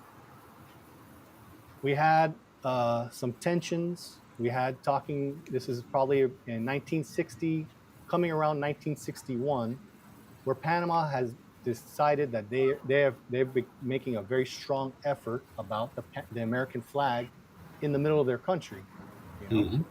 So one of the things that I think it was Johnson, but anyway, one of the things that he talked about to the president of Panama was, what we're going to do is we're going to raise the Panamanian flag next to the American flag in the Canal Zone. And that was done in 1961 in none other than Shaler's Triangle. Which was over by where the bus station was. That's right, the bus station where the Smithsonian is now. So that's such a historical nugget, where he turned down raising the first Panamanian flag in Colón, but in his Shaler's Triangle, the first Panamanian flag in the Canal Zone was raised to an equal height as the American flag in the Canal Zone. And as we know, 3 years later, there was the riots about flags, American flags and Panamanian flags. Yeah, it was actually called the Flag Riots on the Canal Zone side. Panama side had a different name. Yeah. So that's the short and dirty version of James R. Shaler in 1980. Yes, and it's a good play. I mean, it's sold out every night, and it's in demand still today. So can you tell our audience, how they can see it, or if there's an opportunity to see it? Well, we have to see if they're putting a next season on. Right now, I think they're on hiatus. But I used to, as a historian, I used to give tours in Colón. In Casco Viejo, and I would pass by the National Theater, and all my tour people I would tell them, one day I'm going to act in that theater. So opening night, we opened 1903. This is my first time. Historias del Canal was shown in the National Theater, but that doesn't really count because I wasn't on stage. 1903 goes on stage, and I walked out for the opening number, and there's 750 people stand up after the first song and start a standing applause, sold out crowd standing applause, and I'm standing in the front, and I was Mr. Gumby face, trying not to cry because my Sure. dream had come true of acting on the stage Wow, of the that's National Theater. beautiful. And they're recognizing it. Oof, I was doing one of these. That's fantastic. What a great story, We man. sold out every single night. We added shows, and the shows sold out in 45 minutes. So we, I mean, it was a Yeah, I hit. definitely have to watch that because that's it sounds amazing. And like yourself, I love history, and certainly Canals on History is one that we're all very much in love with. So that's going to be exciting. So, but all right, so let's switch gears here. Let's go ahead and do some dictionary. So this is something, Ricky and I did this a couple weeks ago for the first time, and then we started talking to HB here about coming on the show, and we figured, hey, you know what? He's another history buff. This is a lot of it has to do with historical things in the Canals on Dictionary. So it kind of makes for a good fit. Today, you're going to be the referee, but like Ricky said, next time it may be Ricky and Willie against HB to see who, because I could be tonight as well. We can take him on. He's ready. I got you. He I got brings one a lot queued to up for the you, table. Ricky. I don't think he needs training or preseason. Yeah, but let's do it, man. Let's go ahead and I promise you the next time around we will have the correct intro that has HB in it, because this one I queued up the wrong one. My bad there, but You got excited. But let's go All ahead right. and do this, and let's kick it off here. I'm going to put another bottle here on the table here next to Ricky, so he gets a little under the influence. This is the new Abuelo Añejo Blanco. They got a clear rum now. Here, Ricky, drink some of this. Yes, and I'm glad you brought that Please up, do. HB, because we did get a little bit ahead of ourselves. Yeah. Before we start that, let's go and talk about Ask a Zonian. And I apologize for that, because that's really what I wanted to talk to you about. HB's got so much to talk about. We can be here for I love hours what you got with going him. on there, man. Talk to us about this. Well, several years ago, probably back in 2019, I'd started the I Am Zonian. I wanted to do a podcast back then. Life. I did a few. If you go to iamzonian.com, you can hear 2 of the samples on there. They're a lot of fun. And then those are all audio. The first one that I did was a podcast competition, and I won 2 microphones from it. That's nice. They're around here somewhere. Anyway, so moving on from that, the 1903 started. That really skyrocketed my career, and doing a historical play like that, a lot of people were looking towards me for historical stuff. Sure. So I was really starting to take off with the I Am Zonian. I wanted to talk about the Canal Zone point of view of 1903 and things like that. But then the pandemic hit, and I mean, I was supposed to be on stage. The 1903 cast was supposed to be on stage with Ruben Blades for Verano del Canal. ACP puts a big stage out by Gothal's at the base of the administration building. We were all queued up to be on stage. We were going to share the stage with Ruben Blades, who also has performed at the Theater Guild. And then COVID hit, and I knew that when ACP canceled that Verano del Canal, I knew that we were going into lockdown. Right. So then we go into lockdown.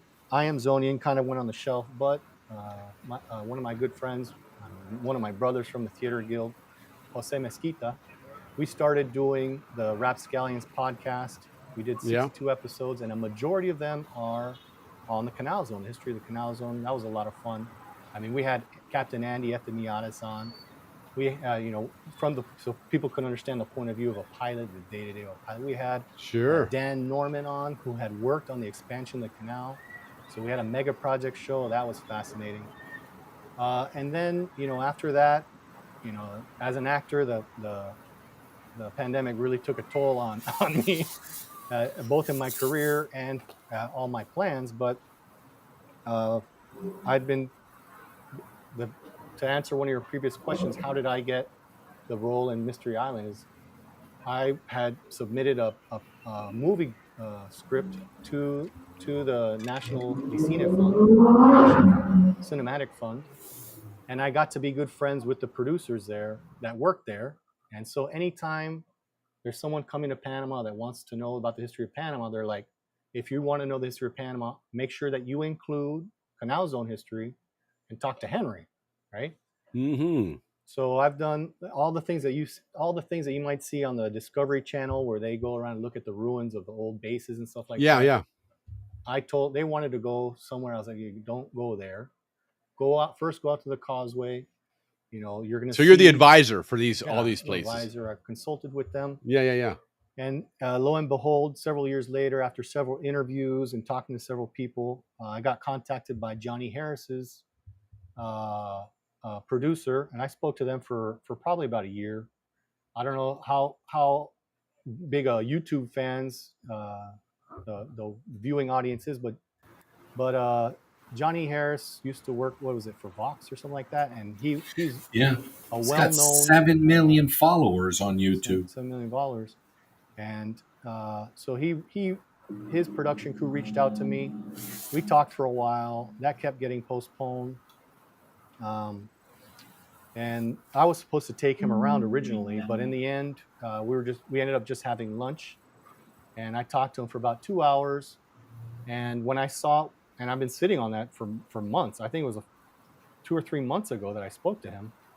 And when he finally launched the video, I watched his video, and I saw how little I appeared in it, and I saw how little of the Zonian point of view was actually shown in a video about the canal. Okay. And I was like, you know what? If it's not now, I'm going to reignite this I Am Zonian thing. I did a little video about, hey guys, go watch this video and come back.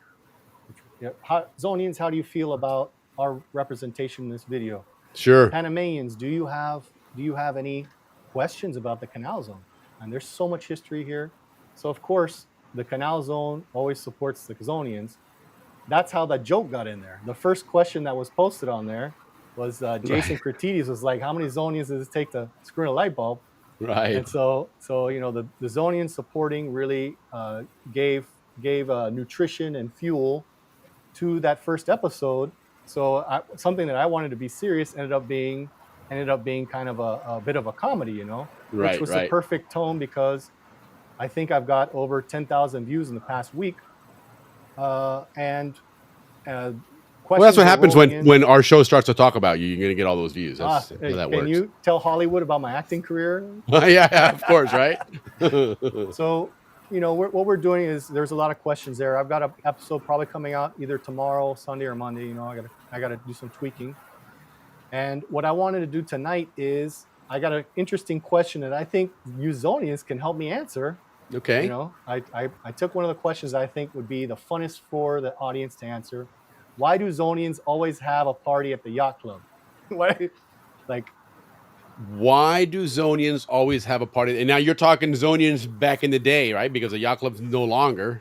Well, or it could be, though, the Canal House route. Exactly. It was that generally. If you scroll down, you'll see for that question right behind you.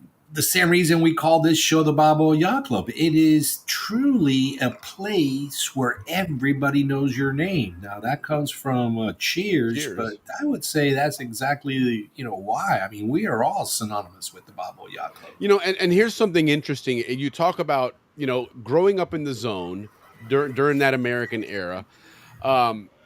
There's certain things in life, I guess you can call them like rites of passage, right? And certain things that you do and you achieve certain statuses in life. And one of them was your first bar. And most Zonians, their first bar was the Balboa Yacht Club.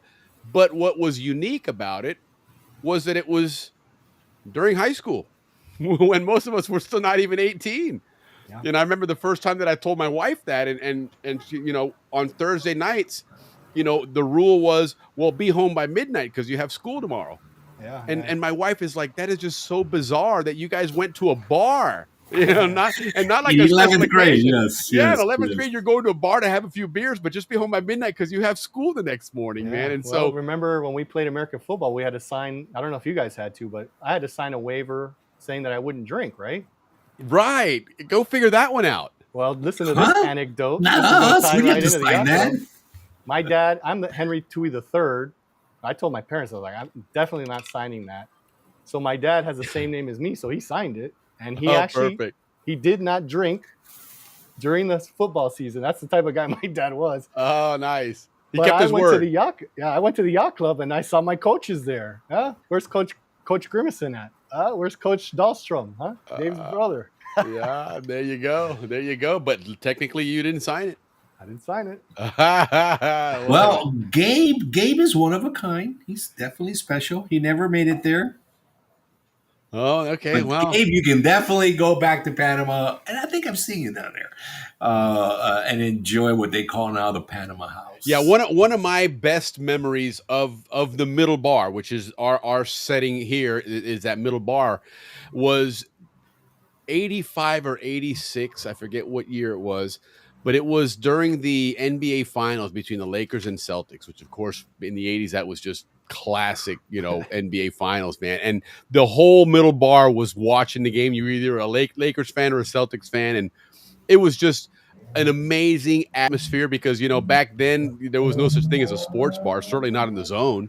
Right. But it was really a cool place for everybody to hang out and have a great time and just watch some NBA basketball. And it was just, yeah, what a great memory there. But yeah, I mean, to me, like I said, that's why I think of a party at the yacht club, is because that was my first, introduction to going to a bar to drink. I mean, obviously, growing up in Panama, nobody really enforced drinking ages. So probably most of us did drink at 16 or 17, but I mean, not like a regular drinking. You probably had one. But no, listen, guys, there was the American Legion, which also hosted a lot of events for teenagers. So absolutely, before we went to the middle bar or the downstairs bar, or the chicken coop.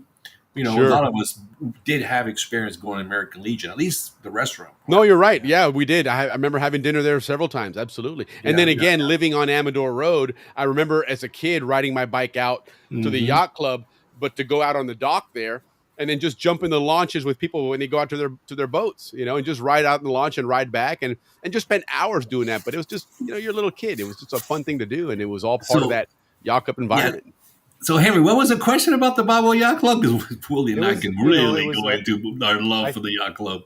I think it was someone who only speaks Spanish who asked the question in English. Why do Zonians always have party at yacht club? I think they mean yacht clubs in general. I don't know. That's why I thought we could have. I would say like Willie's statement was the best because it was the first place we socialized. It was the first place we felt part of a bigger community. Because one thing is your neighborhood. Another thing is being at the yacht club with Well, and when you're at a bar with friends, you've in passed Panama, on the stage in your life. Yeah. You're almost into adult. Right, are you guys ready? I got a question for you guys. No, we all know what a monkey plum is, right, guys? Monkey plum? A monkey all plum. Right. All right, here's one. Monkey Hill. What is Monkey Hill? Where was Monkey Hill? What is Monkey Hill? Let's see if you guys know out there. Okay, we got to figure out what Monkey Hill is. Remember, guys, this is all coming from the Dictionary of the Canal Zone and Panama area from Carl Berg. And so in this question, which Ricky just decided he's going to do his own question, even though HB was doing his. Well, we got to throw him in because we got to throw him in. We're in that segment. We got to throw him in with our banter. It's a free-for-all segment, apparently. Let me know what you guys give up. Anybody out there? Yeah, so anybody out there know what Monkey Hill is? Because all right, it's Mount Hope Cemetery. Oh, okay. On that. Okay, interesting. There you go. Yeah, I always when I think of Mount Hope, all I think about is that little train station when we'd go up there to Balboa Rams, get off the train there and catch the bus to the football field, which wasn't too far away. But okay, interesting. Hill. All right, HB, what do you got? Then fire away some of your dictionary questions there. I'm gonna start off easy for you guys. I'm gonna start off easy. All right, let's see what you got. And, this is a jab at Ricky for hitting me, blindsiding me with that awesome question earlier. Right. I told you I was gonna have a good one for you. Yeah, you got me good. You got me good. Okay. What is flojo? Flojo. Flojo's like a wuss. No sea tan flojo. That's what I always heard. I'll tell you where you remember when you were a kid. No, because remember when you were a kid and you got the nasty scrape, the strawberry, the road rash or whatever, and your mom put the mercurochrome on you. And it was to the point you- where you'd yeah. be screaming and crying before it even touched you because you already anticipate the pain. And what does mom say? No seas tan flojo. You know, and that's where I get that from. It's like, man up, man. Mercurochrome. I have to strike out the next one I was going to ask you. I was going to ask. Oh my God, I had it on my list too. I also had it on my list, Mercurochrome. Because oh my God, Listen, when you think of flojo, that solved everything. You got Big Man Steak. I would have got rid of COVID. I guarantee if they had had that stuff around during COVID, it would have got rid of it, man. Oh yeah, man. That stuff was brutal. So you guys are right. You guys are right. The official definition in the dictionary of flojo, it's a Spanish word, slow, lazy, and weak-willed. There you go. Got you. All right. Yo no puedo hacer eso. No seas tan flojo. That was easy. I got that one. All right. Well, Let's see what you got. No, HB's doing these. HB. HB. This is the HB round today. This one's since I live in Panama. This is kind of a jab to all you guys. Okay. All right. What is a state cider? A state cider, I would say it's a gringo that came to the Canal Zone and fit in quite well with both the Canal Zone and the Panamanian community. So I'll tell you what, when I hear state cider, the first thing that comes to my mind is Bobby Klingon. Because Bobby Klingon, when he moved to the States, when he first was living up here, probably for the first 15 years he was living up here, he hated state ciders. Oh, and everything was, these state ciders, man, these state ciders, this, that, and the other. And after a while, he finally kind of grew into it a little bit. But yeah, the state cider, yes, is an American non-Zonian is what I would consider a state cider. Yeah. So the official definition is American not residing or working in CZ. Okay. So it's somebody that's down there, but it's not working in the zone. Okay. Yeah, that was close. That was close. Yeah. Not bad. And Right. a quick reminder of the pain here. Frank Alberga reminded us that mercurochrome came with that plastic applicator. I know that was, which just made it even worse because now you're not even having that soft touch. Because you had to touch it, you would touch the wound with it. Remember you would touch the wound with it? Oh, man. Terrible.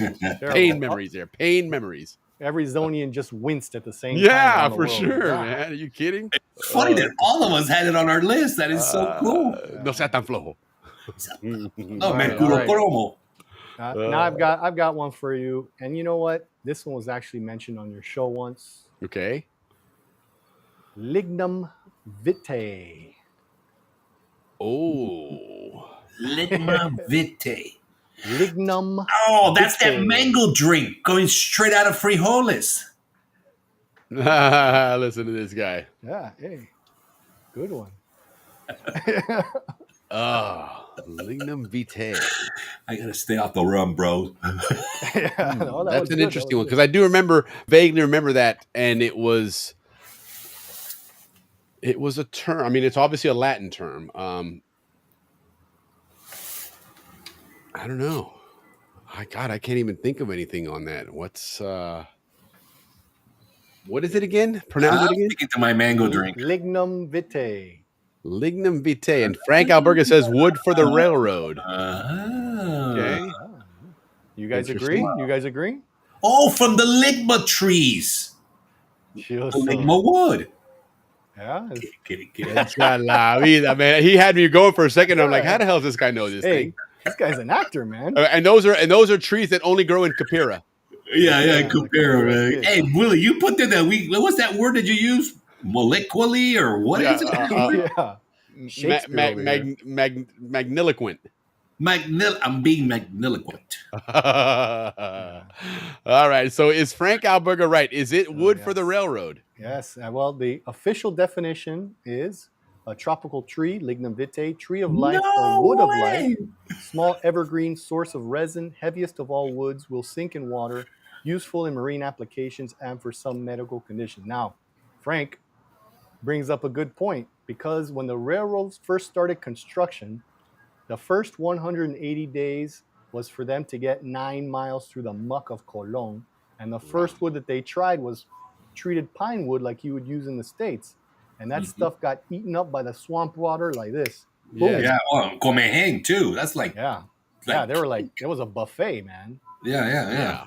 So they brought in this lignum vitae, man. This stuff. No way. I guess. I mean, I had no idea it was a tree, guys. I totally guessed that. You get Frank. You get for that answer. You get a discount to your membership to the Pan Canal Society for next year. It's only $50 for you now. Okay, well done. Congrats. Yes, right on. I'll take it. Yeah. All right. What's the next one then? We got a little scientific, so we need to relax a bit. We need to take it out of fifth gear here. Okay. All right. Take it easy. Are you guys ready? Let's do it. Dale. Mango sickness. Mango sickness. Mango sickness. I'm gonna keep quiet, but it was on my list. You and I have got the same thoughts. It's on my so list. you're putting the pressure on me. Then I got to perform alone on this one. Mango sickness. I'm gonna think. Well, obviously the serving of mangoes of choice in the Canal Zone was the mango salad, the green mangoes, right? Slice them up, salt and pepper and vinegar. So I'm going to say that mango sickness was maybe when you got that Oh, no. Hold on. I think remember when you pulled the mango off the tree, you had that little white milk coming off the end of that mango. Oh, yes. You drink that stuff, you get mango sickness. I'm not going to fake it. That's what's going to happen. You get that and you got uncontrollable gas for weeks and weeks, man. You're just flatulence everywhere. Oh, and that would itch too. It's like a big, I believe remember that would itch. Yes. Well, let's see what Sheila says. It's too many green mangoes. Okay. Could be. I'm not sure if there's such a thing. You get like a stomach ache, maybe. I mean, and then Frank is going to say blotches on face from allergic reaction. Look at this guy, man. Hey, Frank, go suave, Frank. In other words, all of us have this experience of eating mango salad. Right. All right. And then my dad is chiming in. Living room light. There was also very hard. Okay. So he's going back to the tree one there, but okay. Right on. So, so mango sickness. Right. Well, we know what mango heads are. You got the too many green mangoes, blotches on the face from allergy. That is actually called mango rash.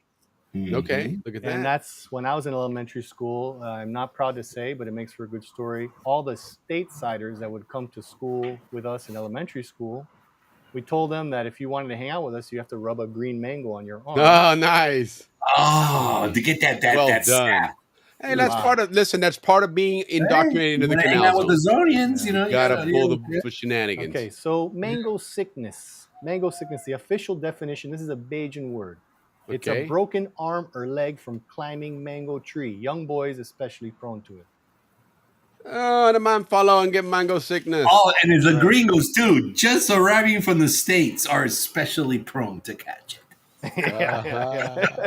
Okay, mango sickness. They don't have the free climbing techniques down like we did. I mean, we were climbing trees at 3, 4, easily. Listen, that was part of. If you knew how to climb trees, you never got caught in Ringalivio because you could bolt up a tree and nobody would ever find you, man. And it just passed by all night long. Heck yeah. And the best trees were the mango trees. They had the strongest branches that would just go straight out, and you can really get out there. And then, you think about it, during mango season, those things were just weighed down with all those big giant mangoes. The whole tree was hanging down, and the branches wouldn't snap. Yeah, they were the best. They were the best. Look at Frank. Them broke. Yeah, them broke. You got the mango sickness, man. Them broke. Okay, so that's the mango sickness. And okay, what's the next one? Okay, paca. Paca with a P? Paca with a P. P-A-C-A. P-A-C-A. Paca is... Paca. Oh! From Cerro Punta. It's a new type of vaca with this. I think it has like a chocolate milk coming out of them. So they came up with paca. That's my goal. Wow. That almost sounded real, but... It was impressive at his skill at making shit up there, but wow, PACA. I was thinking like an acronym. I got to think something in the military, and the zone had a bunch of acronyms too. Let me see. Pacific side always kicks Atlantic side's ass, but that would be a 2 A's at the end. Yeah. I mean, and it should be. It would make sense. Yeah, like Aska. Yeah. I mean, that's a Pacific version of Aska, right? Yeah. Yeah, well, it'd be Pasca. Yeah, there you go. Anybody in the audience, what do you think? Paca, P-A-C. What does that mean? Paca. La paca. Hey, trae la paca, loco. Oye, manda la paca. Uh-huh. All right. Yeah. All right. So what do we got? What is Paca? You've stumped the Paca. panel. Yeah, look at Frank. Man, this guy's on fire tonight. Damn, dude. Puerco bread with vodka. That's what I was thinking. Yeah. Right on. Sounds good. It is. All right, so the official definition, you guys are all very not close at all. Uh, A conejo pintado, a paca is a conejo pintado, a tropical rodent, large with coarse dark brown to black fur on upper body, white or yellowish underbelly, 3 to 5 rows. Blah, blah, blah. Anyway, it's a big, like a rodent pig. It's like a big. I wonder if it's like related to like a ñeque and stuff. I was gonna say, is it like a ñeque? My dad would. But ñeque is actually not a rat. Yeah, ñeque is like a kangaroo, actually. The rodent. So my dad would kill to eat conejo pintado, but you can't get them anymore. You can't. They're protected species. Oh, they're endangered. Okay. Yeah. Interesting. Puerto Rico makes good conejos. All right, I've got a tough one for you guys. I got a tough one. Put your thinking hats on. Here we go. You're definitely getting hard. All right, here we go, guys. Ham bone. Is it ham bone? Ham bone. Well, so ham bone is going to be the Zonians that engaged in ham radio. Okay, there was a couple of those that would talk to people around the world and stuff from Panama, from the Canal Zone, from the Isthmus. So that's what it was. Your ham bone if you did that, right? I have to put my the other one we did in the zone a lot back in the day was CB radio. I remember my dad used to do that. You get on the CB radio, and that was before the internet. That was the way you track Santa Claus during, on Christmas Eve. You'd be on the CB radio at night, and they're talking to, like people from all up north and stuff. And oh yeah, we just spotted Santa Claus here. That was the story. Was the CB radio? That was, I guess, the internet was either shortwave or ham radio or CB. Yeah, the Salines had a major antennas. Yeah, they were big into that. Yeah. So ham bone. What are we thinking? Ham bone. Anybody out there in the zone knows what ham bone is? Anybody but Frank know what ham bone is? Yeah, chime in. All wrong answers are accepted. If I had a guess, it's got to do something with like cuisine. Well, that's a little too easy there, but I have to keep my poker face. Like a ham bone soup. Yeah, I would go with that ham bone soup. Ham bone soup. The cuisine. Yeah. All right. Mm-hmm. Okay, you're both absolutely wrong. What? Okay. Again? Yeah, not even close, guys. Come on. Ham bones, nickname of unknown origin for El Palma Soriano. One-story wooden green roadside cantina brothel alongside Pan American Highway on the west end of La Chorrera. I almost went there. Because it sounded like a ham. Well, he's talking about almost visiting the place. You went there and you got a ham bone. Remember, this is Pepe Le Pew here you're talking about. So if there was a brothel, he probably went. No, I was thinking it's got to do something with like the Blue Goose or something. But I'm like, I'm not going to bring it up on this show. Of course. But that's what I thought.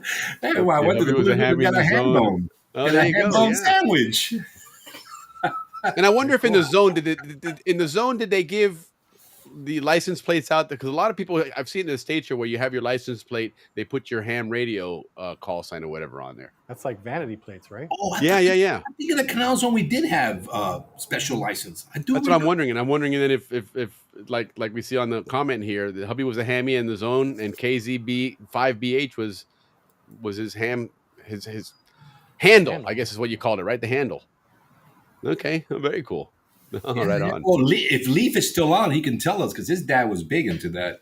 Yeah, and my dad was too. If my dad's still on, he wasn't. I don't think he was doing ham radio, but I think he did the CB for sure. I know he did that. Mm-hmm. We did that even when we back in 77 or 78, we pulled a camper from Panama all the way through Central America. We were going to go out to California, but we got to New Mexico and Arizona, and it was a heat wave. And we're like, the hell with that, man. We turned around and went the other way and went up to the East Coast that way. But it was cool, man. It was an interesting trip. But my wife typed, yes, his handle. Right on. There it is. Right on. Excellent. Yeah.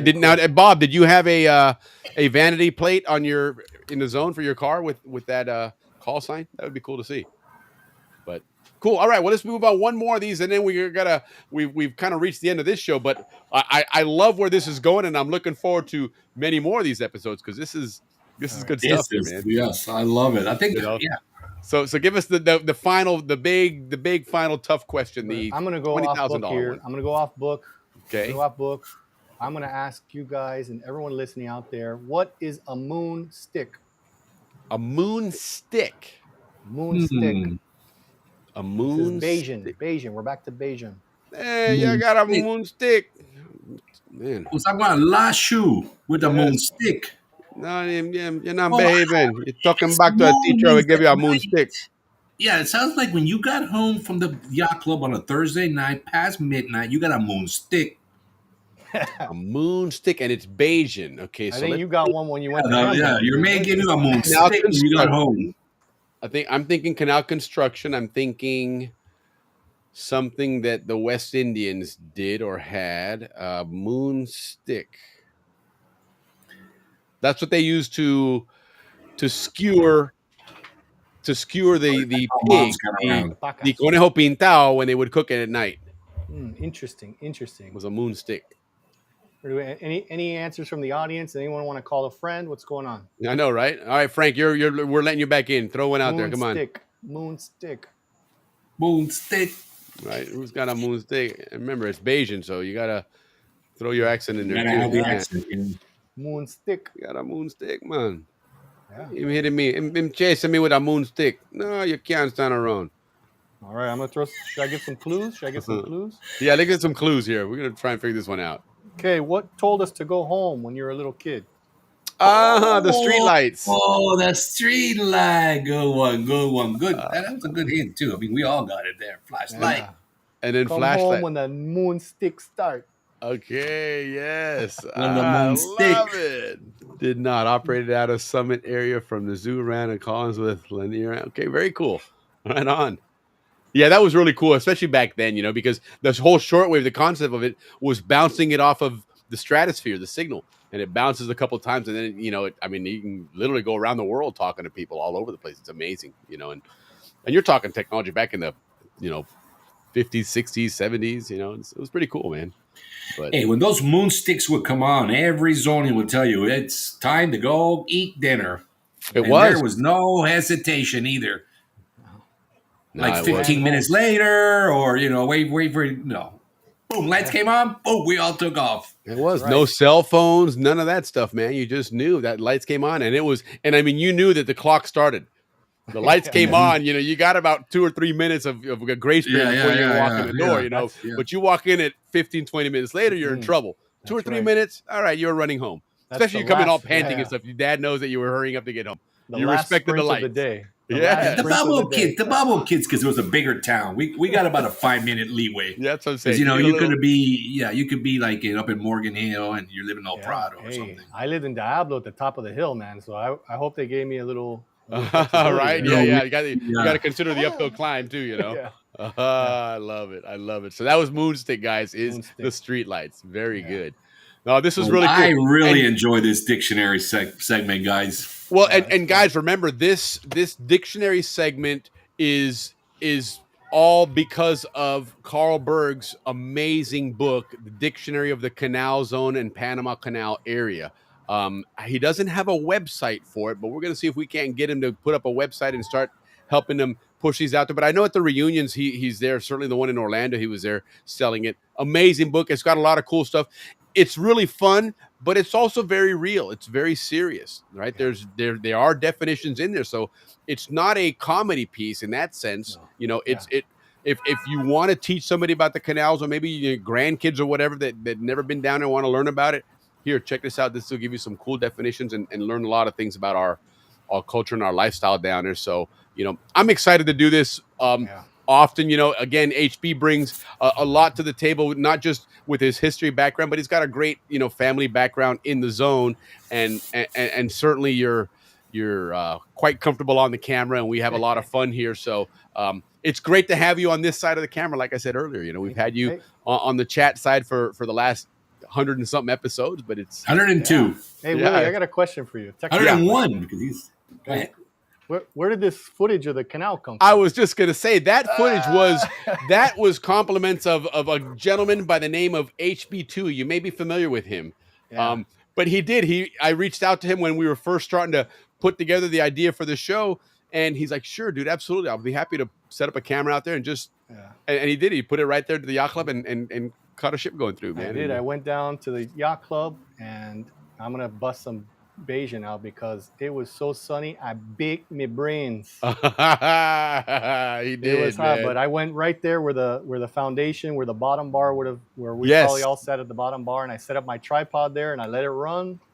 Beautiful day, man. Yeah, no, and that's what we have. So we actually have a somewhat old Canal Zone view because this wasn't that long ago, but it doesn't look much different than it did when we were down there in the 70s, you know, and it's still, you know, the dock and the boats out there, and then you got the ship that goes across. So yeah, that was really cool. I really appreciate it because it definitely made the scene authentic, and you know, for a live stream you got to have something out there that's moving. So again, much appreciated on that, and I'm much glad I get to appreciated have a you drink joining here us. at the bar with you Yes, guys. that's Cheers. what it's all about, man. Salute. Cheers, everybody, man. Cheers. Absolutely. Yes. Yes. Mhm.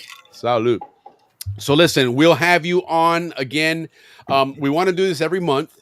Have a monthly show, and again, we're going to have some fun with the dictionary piece, but also great opportunity to see what's going on with Ask a Zonian, right? Yeah. And don't forget to visit it, guys. And the website again is iamzonian.com, correct? Right now, everything's being funneled through my Instagram. I typed in my Instagram handle. It's at HB2E3. That's Henry Bell Tui the third. I will try and I wanted to catch the heat from that Johnny Harris thing. So all you guys out there, go check out that video. Yeah, please if do. you're a Zonian, let me know what you feel about the Zonian representation in the videos that we're seeing. Oh, I'm watching it tonight. Oh yeah. And guys, this is a great opportunity to get your story out there. You know, reach out to HB on through that Instagram channel. When he posts those next questions, go ahead and throw the answers out there. Be involved. You know, help this thing grow. Let's get another Canal Zone show out there to really start showcasing this. Guys, we were really fortunate. You know, the planets lined up. In my case, like I said, the U.S. Air Force decided to send Ron to Panama instead of the Vietnam, and so this is where I came to be. But we're all so fortunate to have had the privilege of growing up in the Canal Zone during that American era. Let's savor that and share it with people. And some of these stories that they're fading away, let's keep capturing them on this show. Get on HB's show on there and stay involved, stay connected. Make it a part of your life as well, because it's a great heritage for all of us, man. I have to give a shout out. Shorty and Slim were kind enough to allow me to use their music for my episodes of Ask a Zonian. And of course, when someone has a question about a certain topic, that discography of Shorty and Slim is going to have a song about it. So I've had a good time revisiting those songs and applying them to the questions that are being asked. So big shout out to Shorty and Slim for that one. Yeah, they have a knack for giving very, very historical and very narrative based songs, right? Because everything about those songs tells a story that's relatable to all of us, you know, and it shares in that story. So yeah, that's really cool that you do that. And I'm looking forward to seeing the next one. I'm looking forward to seeing what those next answers are, both the funny ones and the serious ones, because that's the one thing that we have learned in the last 102 episodes is we didn't know a lot about the zone, man. Yeah, we learned so much. You get a question. Yeah. Like, Tonight we learned. Question, and then Monkey Hill. Now we know what Monkey Hill is. Yeah. I get a seemingly simple question, and I set up my camera to record it, and it's just too much. It's too much, so I have to like quantify it into something entertaining, you know? Sure. Well, you do a great job of that. It was funny just to even again, you know, your style of presenting it lends to that, because it's, you know, this isn't a Hollywood production. This is a Zonian putting some content out there, but it's fun, it's engaging, and it's informative at the same time, you know, but you have a good time. You got to pour yourself a drink. Again, our show, it's Happy Hour at the Balboa Yacht Club, is for a reason, man. And, you know, it's part of the gig is to have a few cocktails and shoot the shit and go back to our growing up days in the zone, man. And you certainly do a great job of that. So HB, again, thanks so much for taking the time to join us. I really, really appreciate you doing this. I'm really excited for getting these going now, you know, week in and week out, and every month have a new dictionary adventure for us. Next week or next month, we're coming after you now. We're going to try and stump you on this one here. So Ricky and I will get some ready. So, and let me give you guys a big thanks. I really enjoy your show. I love the trivia. I love the history, and I love the camaraderie. So thank you so much for having me on. I really appreciate it. And I really love what you guys are doing. And I'm here to support in any way because the Thank you. memories are Thank you. fading, man. Yeah, they keep are. fading. And I like what you said last night when we were doing some show prep that, hey, we support each other, right? Yeah, You've yeah. got your audience and you'd love to be a part of that. And we've got an audience that we want you to be a part of as well and help us all grow together. We're all on the same mission to preserve those Right. memories and to relive them. And so, Yeah. let's work together and grow this thing. And you know what? My dream has always been to have, one of my grandkids one day do something with history, maybe at school, a project, and reference some of our show material to say, hey, look, this is one of the guys that built the canal. This is one of the guys that worked on that canal, or one of our dads that was a police officer, and here's that story as well. So it's this is what we do to give back. We were privileged to grow up in a zone. It was a special place. Not everybody got that chance to do it, and so we're going to run with it, man, and make the best of that opportunity. And again, dude, thank you so much. Have yourself an awesome weekend, and we will see you on the next one. Very good. Thanks, guys. All right. Thanks, Henry, man. Thank you Lots of very, fun. very much, man. Yeah. We'll see you, A lot man. of fun. That was fun. Dude, that was great. I just love what we do, Willie, man. We are so fortunate. Thank you so much, man. It's a lot of fun. It's easy to do because we love it, right? We bring the passion here because, again, it is real easy to bring that passion to the table each and every time. I just absolutely love everything about this. I love everybody that's jumping on to chime in and say hello. Sometimes you see the same regular names, and every so often another name pops in. You're like, oh man, haven't heard that name in a while. And that's always the funnest part. Earlier I saw Donald Nolan chimed in. He was my neighbor growing up, Mr. Nolan. Great to see you on there. I hope you're doing well. Funny story. I was doing an Uber drive years ago here in Tampa, and I picked somebody up at the port of Tampa, and we get to an intersection, and there's somebody crossing the street, and it was Christina Nolan. And I was like, oh my God. I thought, excuse me, people. I had to roll down the window. Hey, how you doing? And it was, you run into Zonians anywhere. It's amazing. It's that closeness that we have that's amazing. So yes.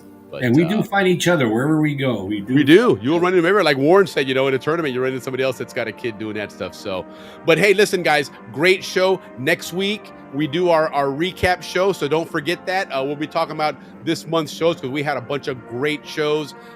Slater was on, great music shows, great history shows, great trivia shows. So looking forward to that. But Ricky, man, get us out of here, man. Kick the weekend off. Hey, guys, like always, thank you from the bottom of my heart. We love you very much. See you next week. Cheers, everybody.